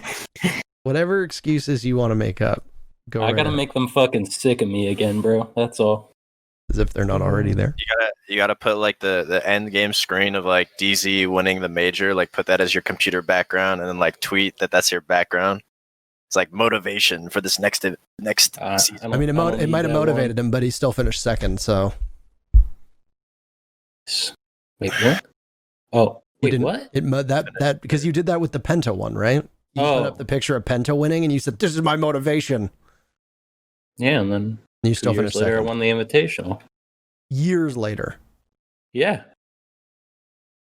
If I go back home and get on my computer in Toronto, that's still my background. So what's that? Yeah. What's that word called? It's like you like do something now to like make yourself like believe it. Like when I don't know what's the word? Manifest it. He's like manifesting the win. He's lying to himself. Yeah, I'm delusional. I know. Hey, it makes you believe it. My mom every day FaceTimes me. She always tells me, she's like, what you got to do, you got to get a Bristol board or something. You got to put pictures of winning in front of like your gaming setup, and then like that's called something. It's called like a dream board or something like that, isn't it? Yeah. Where it's like you put things that you want on a board or something, and then you look at it, and it's just like but like my friends' parents did that to like their toddlers to teach them rules, like where it's like a picture of like a clean room and then like a made bed and then like an action figure, and it's like if they follow 2 of those, like we're adults. No, listen, what's it called? There's always this story that I always think about whenever my mom tells me this. Jim Carrey, before he was famous, he was broke. He wrote a check for himself for $1 million and put it in his wallet. And then for the whole year, he would just like look at it and like try to pursue acting. And then he blew up and cashed his own check out for $1 million. He cashed his own check. So he went to the bank and he gave himself a check for his own $1 million. Exactly. But the thing is, he was broke. So it's like manifesting it like, I'm going to get myself $1 million so I can cash it out. Did he deposit the million like immediately, or did he carry it, did he carry it around with him? Throughout his, I don't know what he did with the money, but I'm saying like throughout the year, he accumulated $1 million through acting. And then he was like, it's like a mental thing. It's a mental thing. Rainbow. See, for me, it's different. Like, I gotta imagine something that fucking pisses me off, like just fires me the fuck up. Is that why you do like, this podcast with me? Yeah, kinda. Get to talk about shit that pisses me off. This podcast. But, like, I used to bookmark tweets, bro. I used to make like screen. I used to watch Twitch clips. Oh, I got the ammo, bro. You gotta fire yourself up. You gotta make it happen. Speaking of a Twitch clip, one clip that got like us going before our OXG major game was the clip of Bio on the Vele podcast. He was saying, "Oh, TSM, but we let them win last time we played them in Pro League, but this time they got something coming for them." So that's one thing that, like, I don't know, that kind of like fueled us in that sense too. Sometimes when you see something, I mean, it's like when Bio saw like Troy's tweet like before we played them, it's like little things like that. Yeah, sometimes they fire you up. Yeah, like the trophy room thing. I think I fired DC up. Like, duly noted. Are you going to take credit for everybody's victory? Yeah. OXG beats you in the regular season. You're like, oh, it's all because I tweeted at Biologic. Yeah, and man. Now you're like, DZ wins. Why? They beat us in the major, and then they saw my just trophy. Always winning, man. I'm always playing a part. Who are you gifting a win to next, by the way? Me. I'm keeping my mouth shut, bro. Not really. I can't shut up. All right. Well, we've talked about the major a fair bit. So let's turn our sights on, we've got the meta change coming with Ace and Malusi, but let's focus on, since we're on this topic of teams in North America, let's look at the US division roster changes, because there were a couple announced this week. For those that were not in the know, the first one, Tempo Storm dropped Sloppy and have picked up my best friend, Samuel Jarvis. I'm assuming they bring him in similar to how Luminosity did, in the sense that he's going to come in and be a bit of an experienced voice. DG, Disrupt, dropped their social media team and replaced it with I don't even know what's running their social media team right now. Whatever those tweets are, goodness gracious. But they also dropped Nyx. And Nyx, of course, put out a twit longer, basically saying that he needed to work on his attitude and all that jazz. And then for E United, they dropped Forest and Call Out, and they picked up Kenzen and Rexen. So let's go through. Let's start with Tempo, because it's just the one roster move. Sloppy gets imported from Europe, plays, doesn't do the greatest. They move him to Hard Breach. They dump him. They pick up Jarvis. Does this fix some of Tempo's problems? Was Sloppy the issue, and is Tempo a better team now? I don't think the problem with Tempo has ever been one player. So, like, I mean, I'm not even saying that like they could have fixed things with Sloppy even, and like they can still make things work with Jarvis, but like the problem with Tempo has never been a player, in my opinion. I'll say that I feel like, I mean, again, like we're not on the team. So like I don't necessarily know what goes on, but watching their team, even from way back when, I didn't necessarily know why exactly they dropped Butters. I didn't think he was like a bad player. I mean, again, like we don't know what goes on in the team.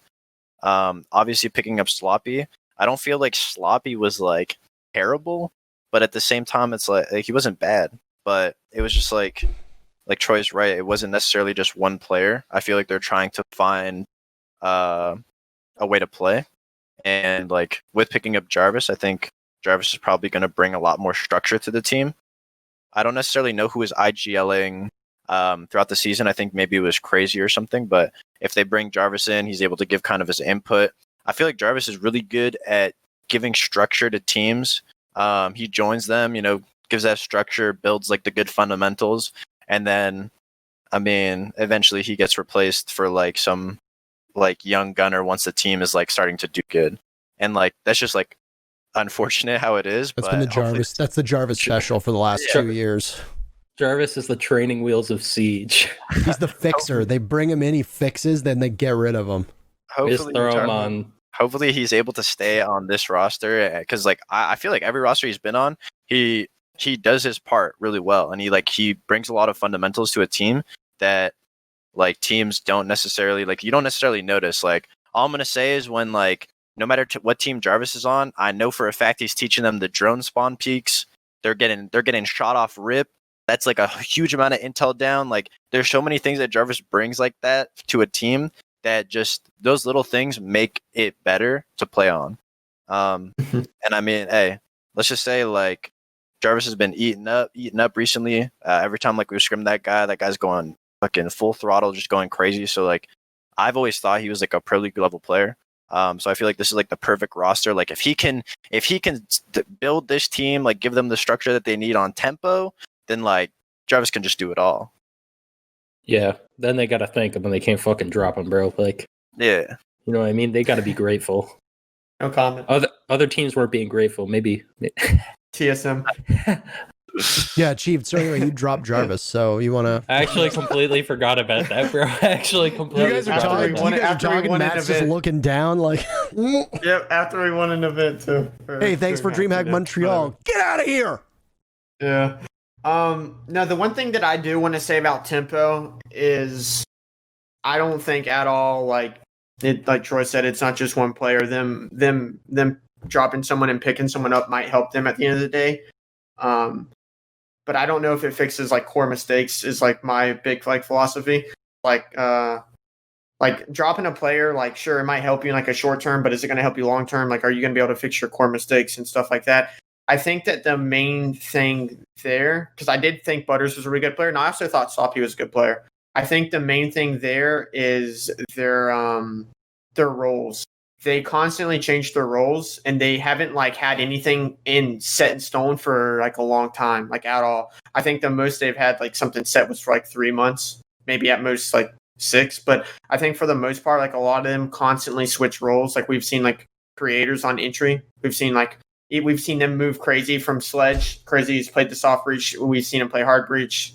We've seen a bunch of like role changes there, which at the end of the day, I don't think fixes core problems. I think it like at the end of the day just kind of like shifts them for a little bit. They change roles a lot. Like at the end of the day, like I feel like at this point, if you're listening to this tempo, just do this, bro. Like at the end of the day, I'm gonna be honest. It isn't fucking working anyways, man. Just stick with it. Like, and if it doesn't work that way, I mean, like, to be honest, if you change roles again, it still probably wasn't gonna work. Because you guys keep fucking changing them. You all played like all the roles, just stick with something. Try to figure it out. I feel like the biggest thing that's gonna come to them now with picking up Jarvis is like how willing they are to adapt and how to get better. I feel like that's gonna be the biggest thing. Like, I mean, I think this was my thing on like the old United roster too. Is just like if all 5 people get on, you guys scrim, you guys make strats, that's fine. But that's only like half of the battle. You actually have to push yourself to like be the better player. You have to push yourself not to like peak something. And unless discipline. Like you have discipline, unless you have like a IGL or a coach or someone behind you who's actually gonna like slap you on the back of the neck if you do something stupid or tell you not to peak or tell you to play the strat, like unless you have someone that's making you feel bad for making a bad decision, then you're just gonna keep making that bad decision. So like Jarvis is coming in with all this stuff, like he can bring a horse to water, but you can't make it drink. So like it's all gonna depend on each individual player on tempo if they really want to play these roles. You know, maybe it's not going to be something they want specifically. They have to be able to do and adapt to what they want to do. I mean, like you guys just said, the creators dream crazy. They're all switching roles. Like you're going to have to eventually pick something with this roster, and you're going to have to grind it out regardless of if you are a fan of it or not. So I feel like they've tried every role like individually at this point. So you might as well just stick it out with something like Troy said. But I honestly think like even like going back to like me making pro league, I think the biggest thing for any player that's ever looking to get better, or even like CL players who want to take their game to the next level, is discipline. The main difference between like CL and PL players, like a lot of CL players can shoot. A lot of them can probably even have like shoot a little better than pro league players. Like, sure, 75% of pro league or CL shoots better than me, bro. 75%. Like, I mean, it's just discipline, though. Like a lot of people, they'll see someone and they have to peak. You know, like it's just discipline. I think that like there's a time to peak and there's a time not to peak, and just realizing that is like what like will take you to the next level. I was very surprised with that roster because for those that followed Tempo before they got picked up, they went by Two-Faced.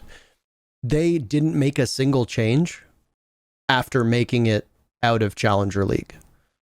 And this was a team, you know, that 2F squad wasn't a favorite to make it out of relegations, and yet they did.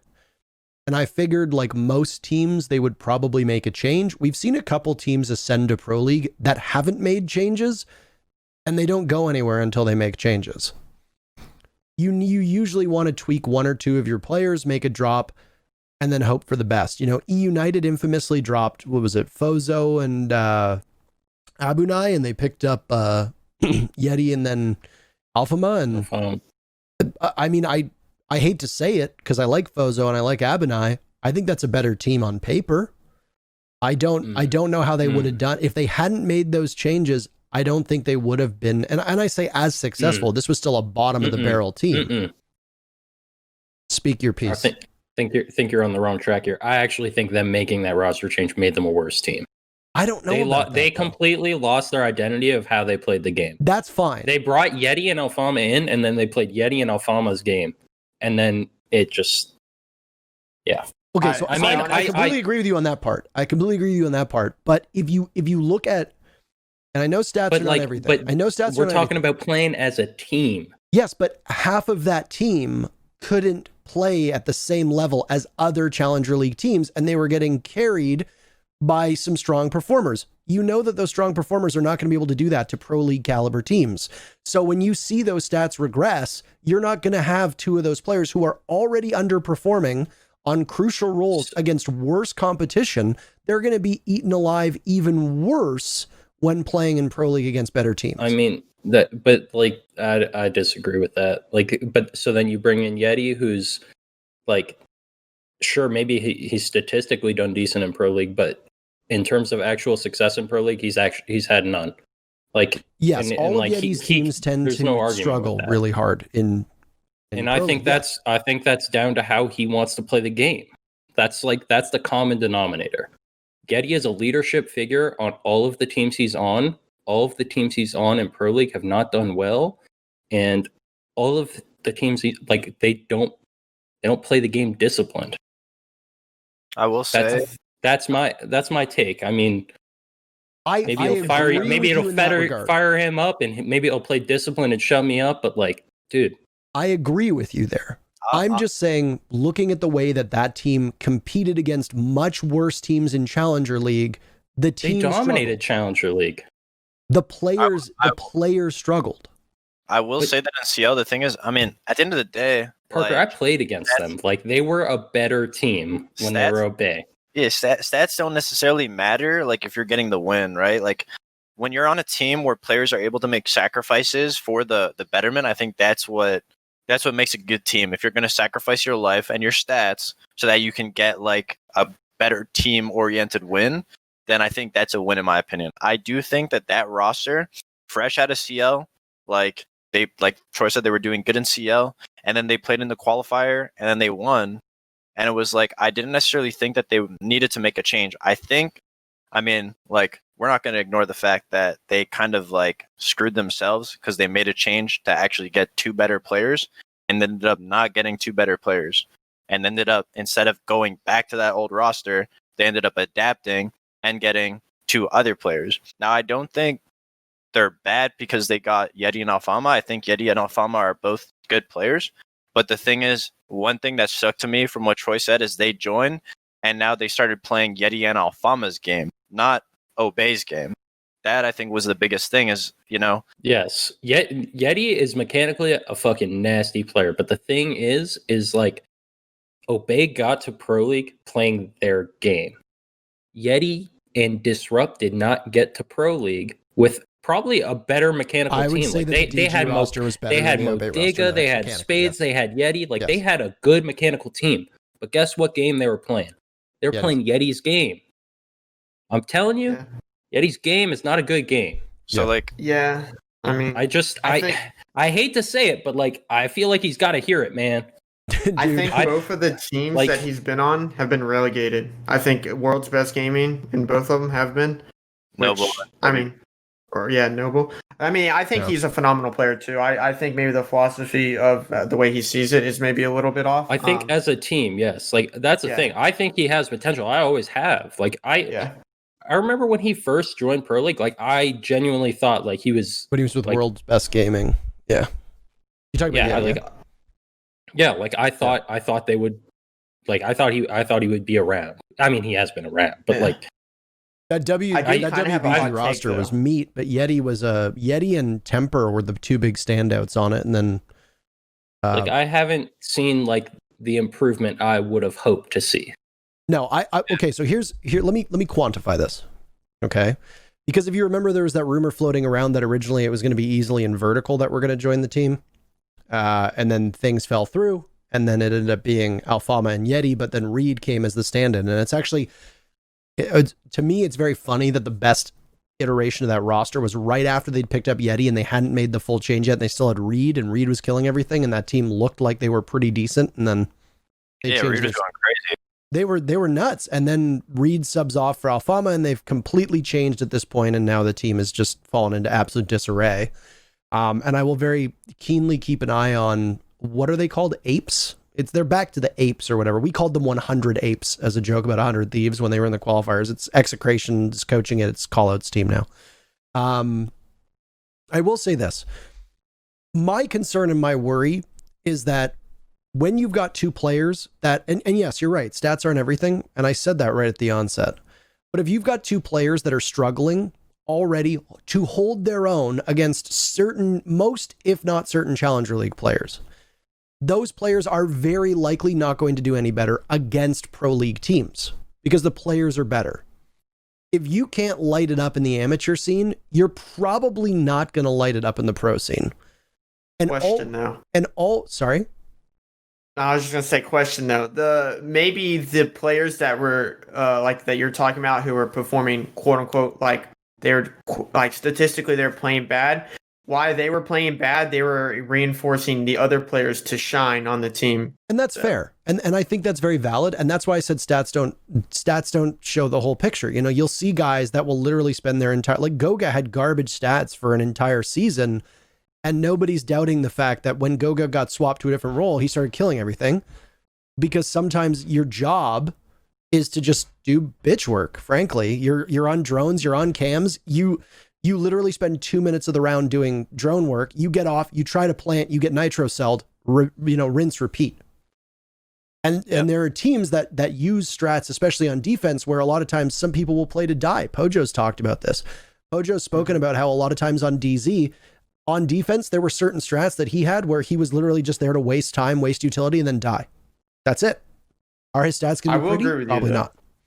Right? I do think that they picked up better players. But honestly, I think DG might, now that they've dropped Nyx, might be affected the same way. But one thing that Pojo has always told us is he says, great players will win rounds.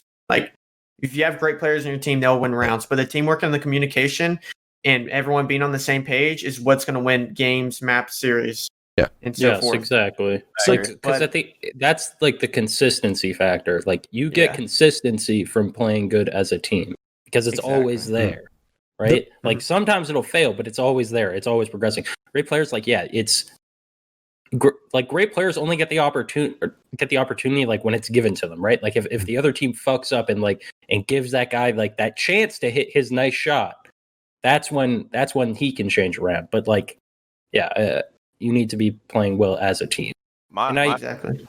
I think the argument you're making, Parker, like it's understandable. Okay, like yes, you can 100% argue that Obey had individuals that they could have improved their roster. They had upgrade potential as individual players was the point I was making. But you can't they just they got the wrong players. Yes, and that's what I will agree with you on. And that was the point I was trying to get to, was that in retrospect, we can look back and say, yeah, you probably picked the wrong ones.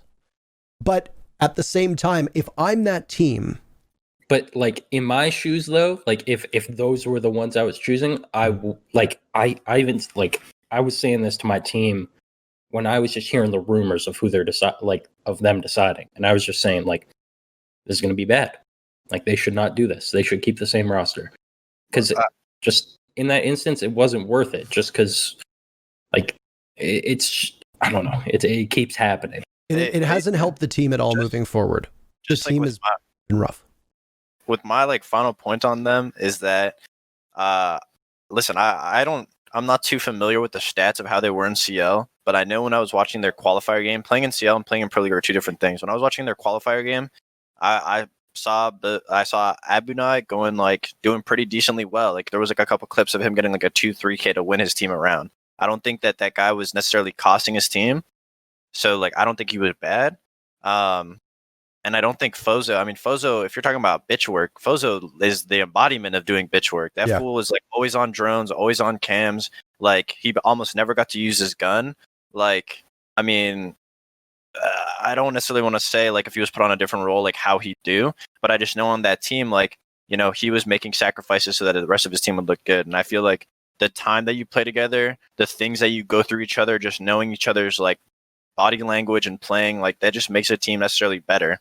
And then when they go to make a change, obviously, okay, getting Kevin Vert, okay, it makes sense. They're getting rid of a fragger like a Abunai, which out of Abunai, Forrest, and Grixer, I don't think Abunai was the worst performing one out of those three. Right? Forrest had a really good CL season that season, though, and it totally, in my opinion, it totally masked Forrest having a pretty lackluster performance up until that season. That's true. So it's like, okay, well, it makes sense. You're getting Vert. Like, you could drop like probably any one of them and get Vert. Like, doesn't it? Like, no questions about it. Then you're getting rid of Fozo, who's like a support player. So it's either Fozo or Call Out. Call Out's the IGL. Obviously, Fozo's getting the short end of the stick. Kev's a great support player. So it's like you're winning two players for these spots. And the thing is those players would have gotten on. Like, I've talked to both of them. Those players were going to get on and they would have gotten redeemed. Like, they were going to join their team and they were going to play their game. Like, they're not going to come in and start making changes. Then you pick up, okay, Reed, Yeti. So now the whole dynamic of the team changes. Reed's playing great on this kind of like supportive flex role, like the Thatcher kind of like Echo Maestro smoke like type of stuff where he's like flexing on and off. Then Alfama comes and it's like, okay, well, Alfama's like a really good support player in Europe, but now he's on like entry and Yeti's also on entry. So now you're pushing like Forrest or Grixer to like play support. And like, I got to give props to Grixer because that guy's like, he primarily should be like an entry or on a flex player. They had to like push him. Like, he was playing whatever he could for the role. I've seen him play Maestro. I've seen him play Smoke. That dude was trying to do anything to make it like work for his team. And now you have a player who's like statistically was probably like the best on the team, which was Grixer. Now he's kind of taking a hit so that you can have Yeti and Alfama go crazy. And Callout's IGLing. Callout picks up these two guys. I feel like Callout's not one of those guys to be like, yo, dumbass, stop fucking peeking, stop jumping out. And I feel like that's what the biggest issue on E United was no one's going to sit there and slap someone on the back of the neck if they're doing a stupid play. Yeah. And a big thing comes from their practice. In their practice, those fools were always in sight in point two. Everyone knows about E United. Those guys were just rushing sight. That's part of the problem. Is like it. Like, Fox is making the point of like someone's slapping him on the back of the neck. Like, stop doing that, dumbass. But like, you get the vibe that like over there it's encouraged. Like, should I hop out this window? Fuck yeah, bro! Like, do it. Like, yo, Alfama, sprint into sight. Where's everybody else? Doesn't matter. If you're in the kitchen cooking up strats, like, you know, working together, I feel like Bagel himself gets a lot of like heat, more heat than like he should. But at the end of the day, it's just like, if you're like making these strats right and you're relying on a spawn peak or jumping out of a map, like that pick that you get from jumping out of the map, you can't consistently contribute it to that strat. You can't be like, oh, I'm gonna get a spawn peak every round, right? Yeah. So it's like you have to physically practice the strat, the setup, playing off of each other. And personally, like when you would scrim that old roster, like on, you know, on attack, like those guys were just fully rushing into sight. And on defense, it was like, we have to pay attention to these jump outs. And it's like, you're not necessarily getting any practice from that. And no one's going to tell these guys no, because one, you got Alfama from Europe. You're not going to tell that guy how to play. Like, you spent money on him. That dude is a good player. Like, you see him do good in Europe. And so you're not going to tell someone who you think has more experience than you, who you think is better than you, like these 3 new players who are coming into Pro League, they're not going to be like, Yeti, don't do that. Alfama, don't do that. So you need like your coach to kind of step up, or you need those players to step up. But it just looks like no one's necessarily doing it. And like Yeti and Alfama are both mechanically skilled players, but they just need I think that team just needs the structure of someone being able to like yell at them. And they have Meepy. Can we talk about that for a second? I would like to talk about Bagel personally. Guaranteed results. Why? Did you guys? Was he on your team or something? Do you have some experience with Bagel? Okay, so the thing that shocks me the most, and it goes to what Fox and even Troy is saying, how like they encourage dumb shit or whatever. When Bagel was on our team, Bagel did not. I don't know if they just don't listen to him, or I don't know if Bagel has fully like gone with their play style. But when Bagel was on our team, we were not like that at all. Bagel, if we do dumb stuff, Bagel would be on us. If we peek something we don't need to, Bagel would roast us. Like we would not be allowed to, do these peaks. We wouldn't be allowed to play aggressive or run around and jump out of a window and do stuff like that. So seeing that Bagel is on that team and it seems like nothing has changed, it kind of like shocks me, because like I know that from Bagel's original style of how he wants to play the game and how he wants his team to play the game is not that. So it doesn't strike me as Meepy's style of gameplay either. And I've said this many times. I know that Secret was quite Secret was fucking crazy. Secret were crazy. I will say though, but yes, like Meepy has always had a very. We talked about this literally. True. We literally had this exact conversation. Yes. They had Leon Gids. You let Leon Gids go be dumb. I feel like they just don't. I don't necessarily know how much like Meepy does for them, but like Meepy was like a great player, and I feel like. I mean, I don't know much about Meepy, but I feel like if Meepy saw some like stuff that they would do, like I feel like he'd be the type of player to be like, "Don't do that," or like, I don't know, maybe he's like going full into it and like encouraging their strengths. But I don't know. I know. I heard Meepy say one time, but again, this was on his team when he was a player. I remember him saying sometime that like they just basically had a rule on their team. It was like you could do whatever the fuck you wanted. But if you fuck up, you just admit it. You're like, that's on me. Yeah. That was basically it. Like that was it.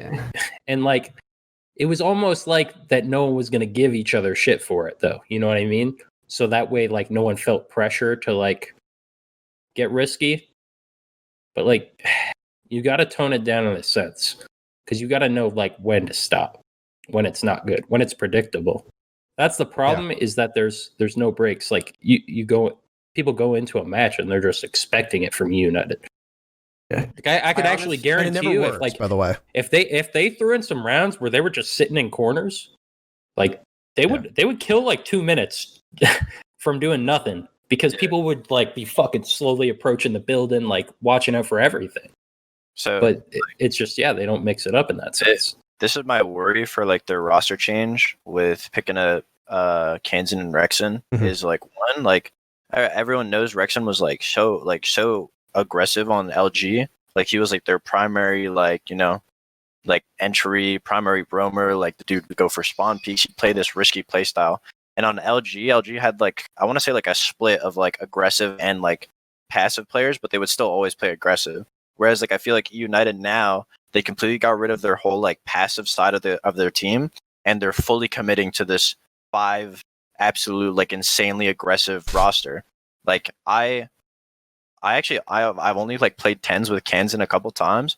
He seems like he's got a good head on his shoulders. He seems like, I think he'd actually be pretty good. I think he's going to be pretty good coming into Pro League.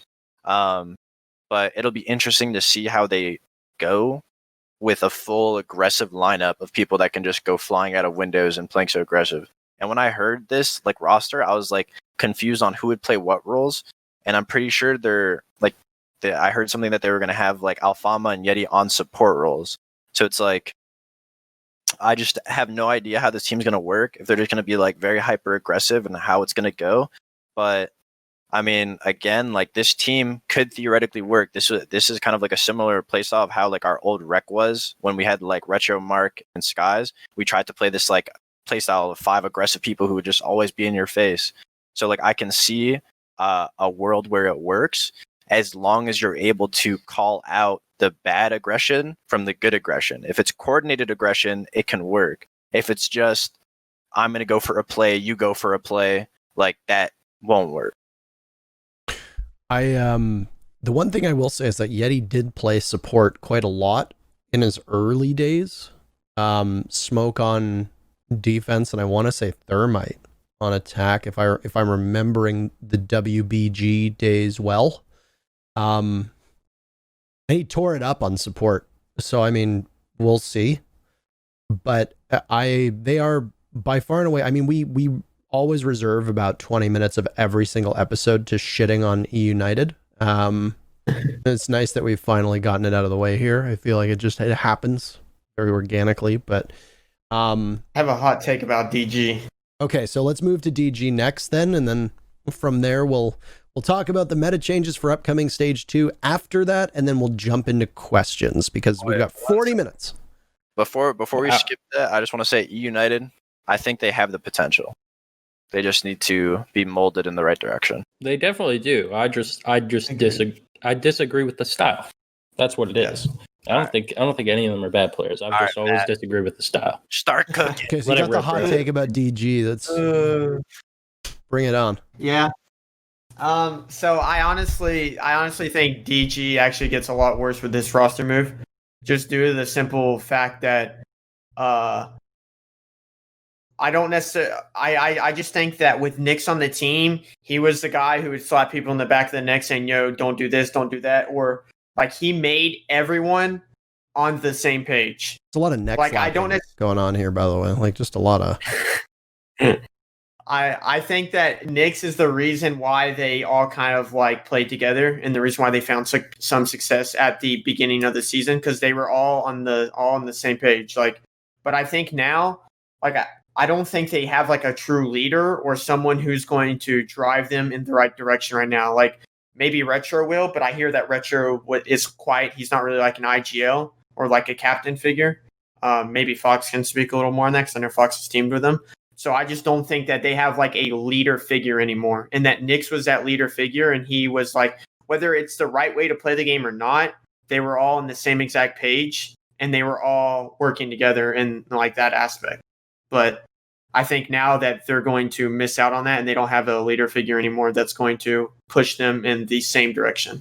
Yeah. I will say, like, Retro has the mind for it, but not the personality for it, if that makes sense. So, like, he's capable. Like, people can, like, kind of get themselves to speak up more and do it. And I think he's probably capable of it, but, like, it'll be a work in progress for him for sure. But he definitely has the mind for it. Like, he understands the game, like, in the bigger picture, I think. So I think when he was on our team, like, he definitely has the mind for it. And I feel like he was never shy to communicate on what was going on. He wasn't like shy to say things. I think when he was on our team, it was more or less like, I guess he would get like overshadowed by the other personalities that were on the team. Like obviously with like Skies, me and Lax, like we're going to be talking a lot. But still, like even with that going on, he would be able to communicate on what's going on. I think our biggest disconnect was when Retro would want to like make a play or go for a plant or something. It was hard for him to relay over what everyone was doing to be able to kind of like coordinate an attack or like a push on a plant, because of like us being, you know, the talking people that we were on our team, or the, you know, aggressive personalities, I guess, on the roster. So like he never wanted to like step on any toes, and he was like a good soldier. But I feel like he has that potential to kind of do what he wants to do. He, like I said, I don't think he was shy. And I feel like on that roster of DG, everyone on that roster besides Nyx is kind of more quiet, more soft-spoken. They're not necessarily like going out of their way to say things. Nyx was always like the one, you know, very vocal person telling everyone what to do. exactly. That's the thing. I think it's possible that Retro can handle it. Like now that there's no toes to step on in that sense. Because like he used to team with me, and it was like the same thing. Where like I said, he's always had like the mind for the game and stuff like that. But yeah, it's like when there's other voices on the team, he doesn't want to like get in the way in a sense. And I think like it was similar on Rec. So I think that makes sense. And I think without Nyx, like there's definitely the possibility, because like I think it would have been the same way, where he wouldn't want to say as much sometimes just because he wouldn't want to step on like Nyx's toes and like make things confusing. Yeah, and now he's on the team with some younger players, some experienced players. Everyone's like straightforward and just like a lot more quiet. So I feel like this is a good environment for Retro to be able to develop those like IGLing and leading skills. And also, I'm pretty sure he's going to be trying and splitting it with like Reed. Yeah. So obviously, like being able to help each other. They also picked up a new analyst in Mango. So I feel like with this kind of, I guess, like environment that he's in, I think it's very plausible for them to work. And I think at the end of the day, like a team like that, they just want to be able to rely on the strengths, in my opinion. And I feel like they have a lot of strengths on that team. And I think it's all going to be, I think it is like, these are like the baby steps into becoming like, you know, a force in Pro League. So I don't know. I'm excited to see how it works. I think as long as they can get their like central voice figured out in their IGL, like y'all said, if Retro like steps up and takes it, I think the move will probably benefit them. I mean, I don't really know about whose game like philosophy is like better or would be better in the long term, obviously. But I just know that like from experience, or not from experience, I know from like other people who've played with them, they are on the, like Fox said, like everyone pretty much on that team was on the quieter end. So that's where I think like Nyx actually helped them in the sense that he brought them all together and they were all on the same page. But as long as like Retro and like Reed can do that, I think that the change will be good.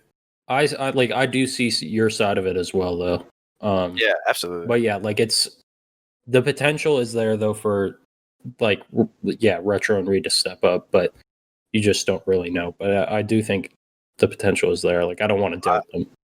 I can see the both sides of things. I think on one end, Nyx brought a lot of structure to the team because I mean on our team, like I think the biggest thing was just like clashing personalities, but he has a way to see the game to do it. I think on that team, it was either really good and helped the team, or it was because I mean I know Nyx. I feel like sometimes he can be a little overwhelming with like what he wants to be done and what's going on, especially in game. So I feel like maybe because all of these guys were on the quieter end or, you know, a lot more reserved, maybe it kind of rubbed them the wrong way on how to work. I feel like on our team, like, you know, if he said something, at least it was like people were kind of like, sometimes we give him the benefit of the doubt, we listen to him. But on that team, it's kind of like maybe they don't take it as lightly as we did. Maybe they take it like in a negative way because those guys are more reserved.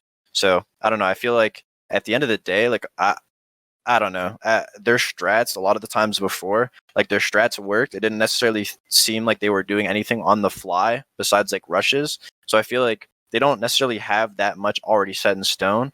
And a lot of the times, like, I mean, NJR was like always kind of like the saving grace for a lot of those strats. So I can't contribute anything I've seen to, you know, was it Nyx winning them the rounds? Was it the preparation they put in winning them rounds? So like I feel like it's still a pretty new, clean slate, and it doesn't hurt to try because I definitely don't think they're bad. They have the tools there. So I feel like, you know, with all the changes they're making, I think it could end up pretty good. So we'll have to see. I agree. There's a lot of potential there, I think, for sure. DG, well, I mean, actually, the team that surprised me the most this stage was the tail end of the stage was Sonics, but overall, the team that was most surprising to me was Disrupt. And I mean, I will come out on the record and thought, you know, and I saw this team and I saw the roster on paper and the different personalities and the successes they had. And I'm like, this is a hot ticket to last place stage one, you know? And my expectations were so low for that team, you could trip on them, you know? And then of course the season starts with probably the worst start for them that you could humanly imagine with the whole Nyx skin thing. And it's just like, Oh boy. But the team, I think NJR masked a lot of deficiencies on the team, and I think he will continue to do so. He's impressed me a ton. The rest of the team has really impressed me too. You know, I thought that Reed maybe was just playing really well on E United because of his circumstance, and he certainly played for his spot in the pro league that we have right now. But my suspicion with DG has always been that they are very slowly going to start cutting the old members of that team and picking up young talent. And seeing Nix go off of the squad, and I mean, we're not going to comment on who has or hasn't been picked up to replace him, but, you know, there's rumors floating around, and even people in chat, for crying out loud, have been talking about it. I think that the march for DG to slowly winnow down the old roster and pick up new aspiring talent that is unproven and exciting, I think is good from a storyline perspective. And I think it's something that they're going to keep doing. And I would be a little surprised if they don't make another change or two, depending on what happens in stage 2. The problem for DG, I think you guys have covered pretty effectively, is that Nix is a polarizing teammate. Everybody that's teamed with him, or every single team that he's come off of, somebody has spoken about this quite openly. And even he acknowledged it in his tweet longer, which is great. And I think we talked about this last week, Troy, where it's like, if he acknowledges it, that's awesome, but he's going to need to do something about it. I think one of the big weaknesses that Nix had was were the roles he played, and he kind of threw his life away carelessly. We saw this clear as day when DZ, with him on it, made it to the finals in Tokonami. You know, I think Nix was, just not up to where he needed to be. And I think there have been a couple events where he just doesn't show up and it really hurts the team. I think he fixed that mostly. I think he mostly fixed that. He was statistically, I think he was second best on that team after NJR through stage 1. And I was impressed in that regard. Obviously, we don't see what happens behind the scenes, so we don't know if there's greater deficiencies involving his leadership. But the bigger question mark for me is, not only did they just lose their strong voice and that person who has been the focal point for leadership, but I think most of the teams in North America have improved. I think that this is probably going to be an improvement for Tempo Storm. E United is a question mark, but you can't jump out of a basement window. So they're probably going to get better with these changes. You know, I definitely think that the top 3 right now, top 4, if we include OXG, because I will say I have some questions about you, Fox, but you seem to know what's going on with this team. I don't think any of you have taken a major step back, and it looks like the Sonics have taken a huge leap forward. So even if this roster move does help DG, it might not look like it because every other team has also improved. And I think that's going to be the hardest part for us to figure out. And I think it's really going to fall on all 3 of you, because you're going to be scrimming them. You're going to be able to say, yes, they are harder to play against. Yes, they are better than they were for X, Y, and Z reasons. For me as a caster, it's going to be harder for me to determine because I can pick up on certain things, but I'm not in the game. I'm not in the server. I'm not in scrims with them. I think a lot of the changes that have happened this season have been like a positive impact, like you said. Like every team, I feel like upgraded. Even E United, I generally think if you just look on paper like player statistics, like Forrest to Rexon, call out to Kansan, like I think like just like better players have like moved in. It's all about like the teamwork and the play style, and sometimes better players doesn't necessarily mean better team.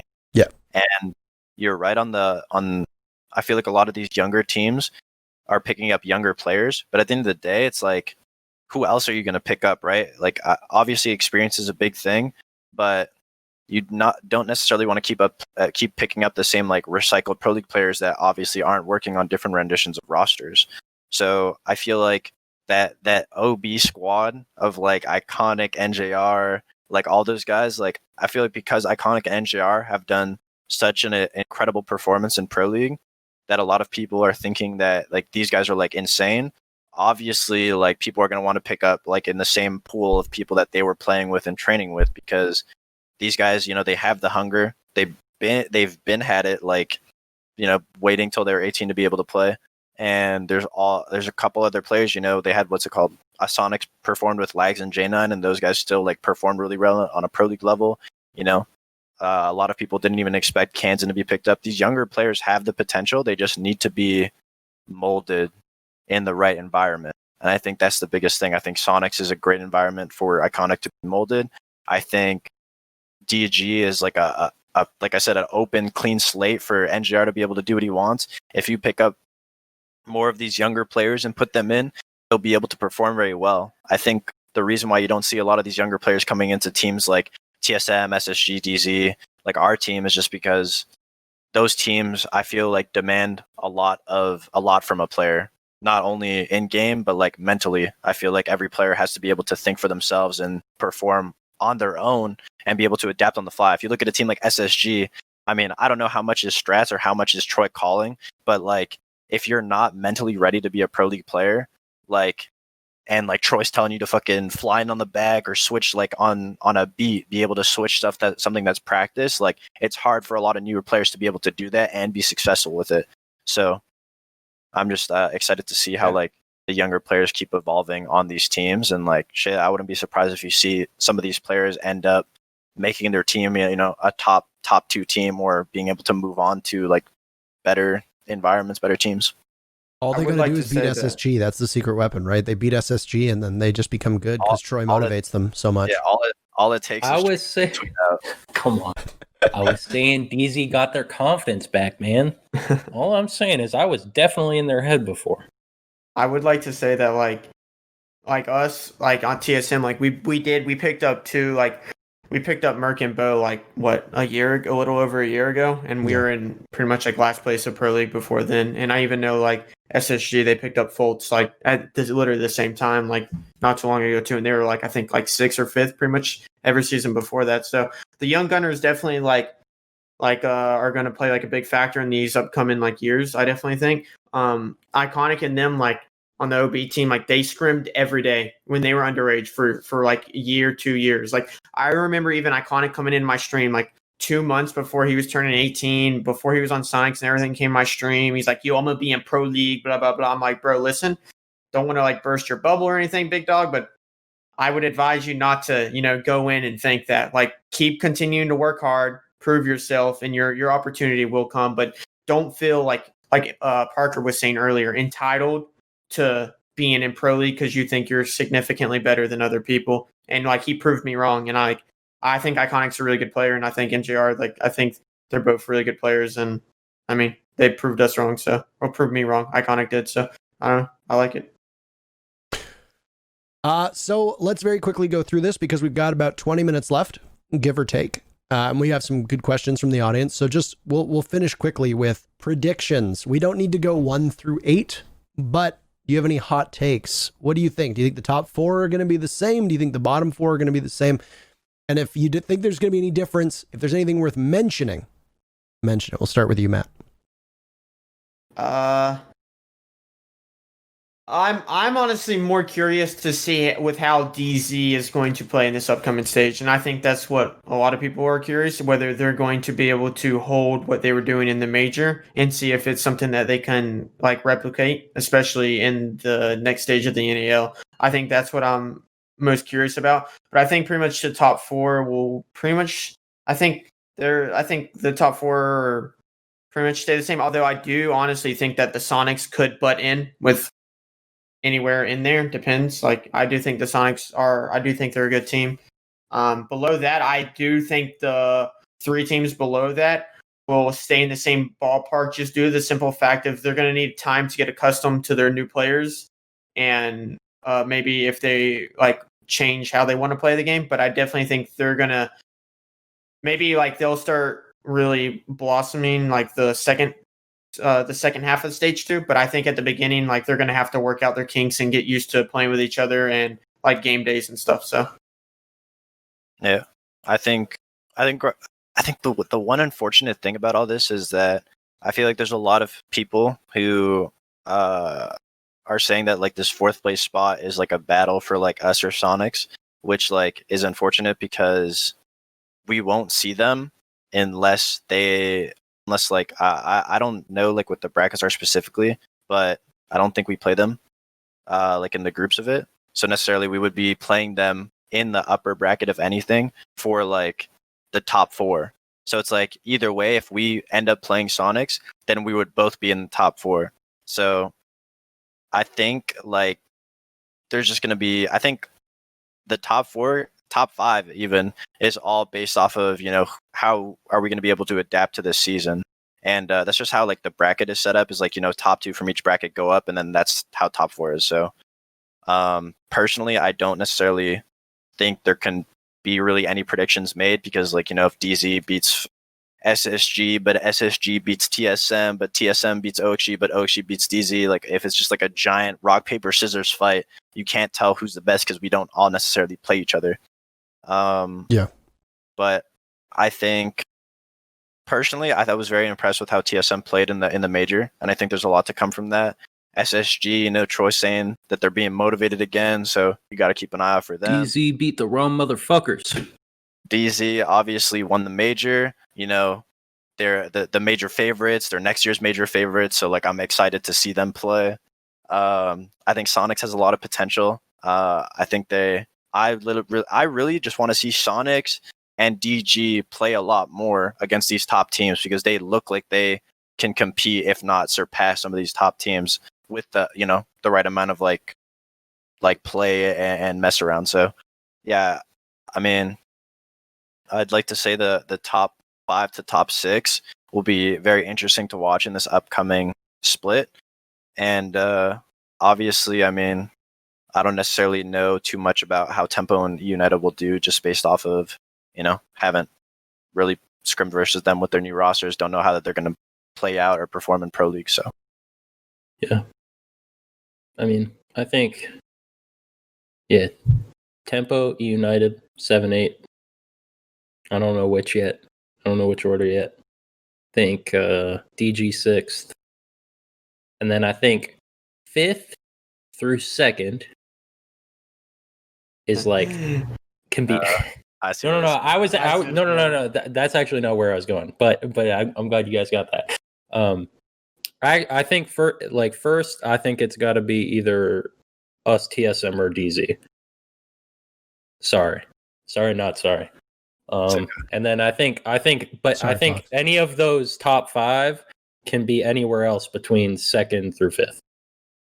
I don't mind people saying that, or like people saying that I've seen a lot of people say like, oh, like OXG's ass, like Sonics and DG are better than them or something. It's like, I mean, I understand that. Like, we obviously didn't put up a lot to show in our performance, but like we know, I don't know. I personally know what our issues are, and I know that we're changing them to benefit like in the positive way. So the OXG at the start of this split that was able to beat and like get into the top 4, I think that's the OXG that we're trying to recreate and like keep it going. And we completely changed from that, and that was like our own fuck up. So we messed up. So I think without a doubt, you guys are one of the best teams in NA. Like, I'm not questioning that. My thing is, and I'm saying this as like a serial 2nd place finisher, is that number 1 takes something special. And I think TSM, DZ, and SSG are the only teams that have that something special right now. That's my take on it. But that's fine. Like I said, we have not shown anything that would be like, she's going to be number 1. Like, at all. So it's just for up to us to be able to put into play what we've been working on, and then just go from there. Mine, the only hot take that I have, for me, I'm not saying who, but I think the Sonics are going to finish in the top 4. I think they probably. Yeah, I think that's my hot take. I think the biggest reason why I think they'll end up finishing in the top 4 is just because I feel like they have like they got that fire to prove it, Yeah. They haven't played with their full lineup, and when they did, they looked pretty damn good. So yeah, they're good enough to be in the top 4, and then they have that fire, like they really want to show us that they're in the top 4, Yeah. And I think just for that reason alone, like one of the others is going to get sent to 5th. As much as I troll Iconic, like that guy's like a huge like performer for his team. Like, I love messing with him, but like he's a great player, and I feel like he's the 5th that like really makes their team. Obviously, I feel like everyone on that roster is like really good, but I also think that they're going to be in top 4. When I say that, a lot of people think that like I'm saying that we're going to be 5th, but I think they'll be top 4, and I think we'll be top 4, and I think one of the top 3 teams is going to have That's worst very season. possible. I think one of the top 3 teams is going to have the worst season they've ever had, and they're going to end up like 6th or like 7th or something. I don't know. It's very possible. That's a hot take. That's quite a fall. Think I can smell which team you're talking about. I just think that's how, like, I mean, I'm saying that. I'm not saying that like I have a team in mind or anything. I'm just saying, like, I don't know. I'm very confident that we're fixing what needs to be fixed. And I feel like every time we've lost to a top team, we don't look at it as like, oh, we got absolutely outclassed. We see the mistakes that we've made on how to be better. Especially myself, like I feel like I'm like very observant on what we do wrong. So once we fix it, I think we'll be good. And I think Sonics really wants it. So like I said, I don't know how the brackets end up being lined up, but I feel like the brackets and how it's played will end up screwing one of the top teams, because there's going to be, if there's 5 great teams, there's going to be a bracket with 3 of them in it and only 2 people can move on. So that's just how I think it is. I think that's how it's going to go. All right. Last topic before we go to questions. Troy, you wanted to talk about Pro 10s. That is not my domain. Well, okay. I guess we could touch on it. FPL. I was just thinking of a topic to add, but yeah, like, I mean, I guess what are your guys' takes on it? You guys play it more than me. Fucking Fox is the king of 10-mans. That's his fucking domain. What's it called? I mean, I know when we had like the Face It League like a while ago, that Kick started doing, like, I personally thought it was great. I thought it was like an environment for PL, CL players to play. Obviously, back then, there wasn't as many structured PL, let alone CL teams. I feel like now, obviously, the game is getting to a point where I feel like every player, a lot of the players in Pro League are pretty decent, pretty good. I think CL, there's some players in CL that are definitely like you want to keep your eye on. And I feel like with FPL coming out, like obviously it's a way better environment. You know, you can stream easier. You don't got to run a delay. No cheaters, unless like you're playing against like Hyper or something. Obviously, like there's going to be money involved for like the top players that are winning. There's like incentive to play. And then it's obviously going to be better than rank because you're not playing against fucking like Lego Builder guy 28 who's like shooting you through walls or just doing anything crazy. Of course, yes, there's going to be the more ridiculous players. I know if I'm playing for money, I'm bleeding through that to be able to win. And so like I know some other players will be going crazy. Like if you got to jump out with no intel one of these times, like you're going to jump out with no intel. So I mean, like, I don't know. Personally, I think it's a great thing to be coming. I think the 10s right now are obviously way better than ranked. And personally, I know a lot of players in Pro League don't like playing it because it's not as structured as comp. It's not as team oriented, but it's still better than ranked. And at the end of the day, like all these younger players or newer players in CL, they won't learn or be able to adapt unless they get picked up to a Pro League team or they're able to play with Pro League players in 10s. And I hate to say this, but a lot of players that play in these 10s aren't the best players at the game. Or a lot of players in Pro League aren't the best players at this game. They're like good Pro League players, but like based off of aim-wise, like there's just mechanical skilled, like absolute like gods that are playing in 10 Some minutes. fucking phenoms out there, bro. So it's like, you know, you're never going to get better or be able to improve if you never look at yourself as having any improve. And I feel like these 10s are a great environment to one, improve like your quick thinking and to be able to improve your aim. And as these guys that are in 10s in CL, you know, who knows, maybe you're going to see fucking Kilo in Pro League one day jumping out with no intel. So it's like, you got to be able to prepare for that. And if it's not Kilo doing that in 10-mans, maybe, you know, Hyper, maybe me, maybe some other Pro League player will jump out on you in a pro match. And what are you going to do then? You can't say, oh, he wouldn't do that. He wouldn't do that in a match. You can't give any excuse because in a game, people do some ridiculous shit sometimes and it works. In a match, thinking Nate's going to be watching my motherfucking window. Tell you that. Maybe. Dude, no info. He's jumping out with no info. I love 10s personally. I mean, I've always been like a grinder of the game. Like, even if you look at like my clearance level, like I have a clearance level a lot higher than a lot of pros, probably like 95% of the pros. So like I don't know. I always play the game like a ridiculous amount because that's just who I am. I feel like lazy if I'm not. But like I don't know. So I love the 10s. I think they're good. I think it's good to like showcase some talent there for sure. Might want to like maybe take them with a little grain of salt, I guess. But like because people do like ridiculous plays. But as far as I know, even in scrims and even in official matches, people do those ridiculous plays constantly too. So like, I don't know, like you can't really use as like that as an excuse, but they're definitely not as coordinated. They're not as strat heavy as PL, but I definitely think it's good just to play to shoot other people. And the best thing about them is you don't have to worry about cheaters, and you're playing against better players. So in theory, it's going to make you better if you're playing against better players. So you have to take it as like purely as mechanical, like training. Like you can't see it as anything else. Mm-hmm. Like I'm not gonna be going into 10 mans like learning some strategy shit. Very rarely.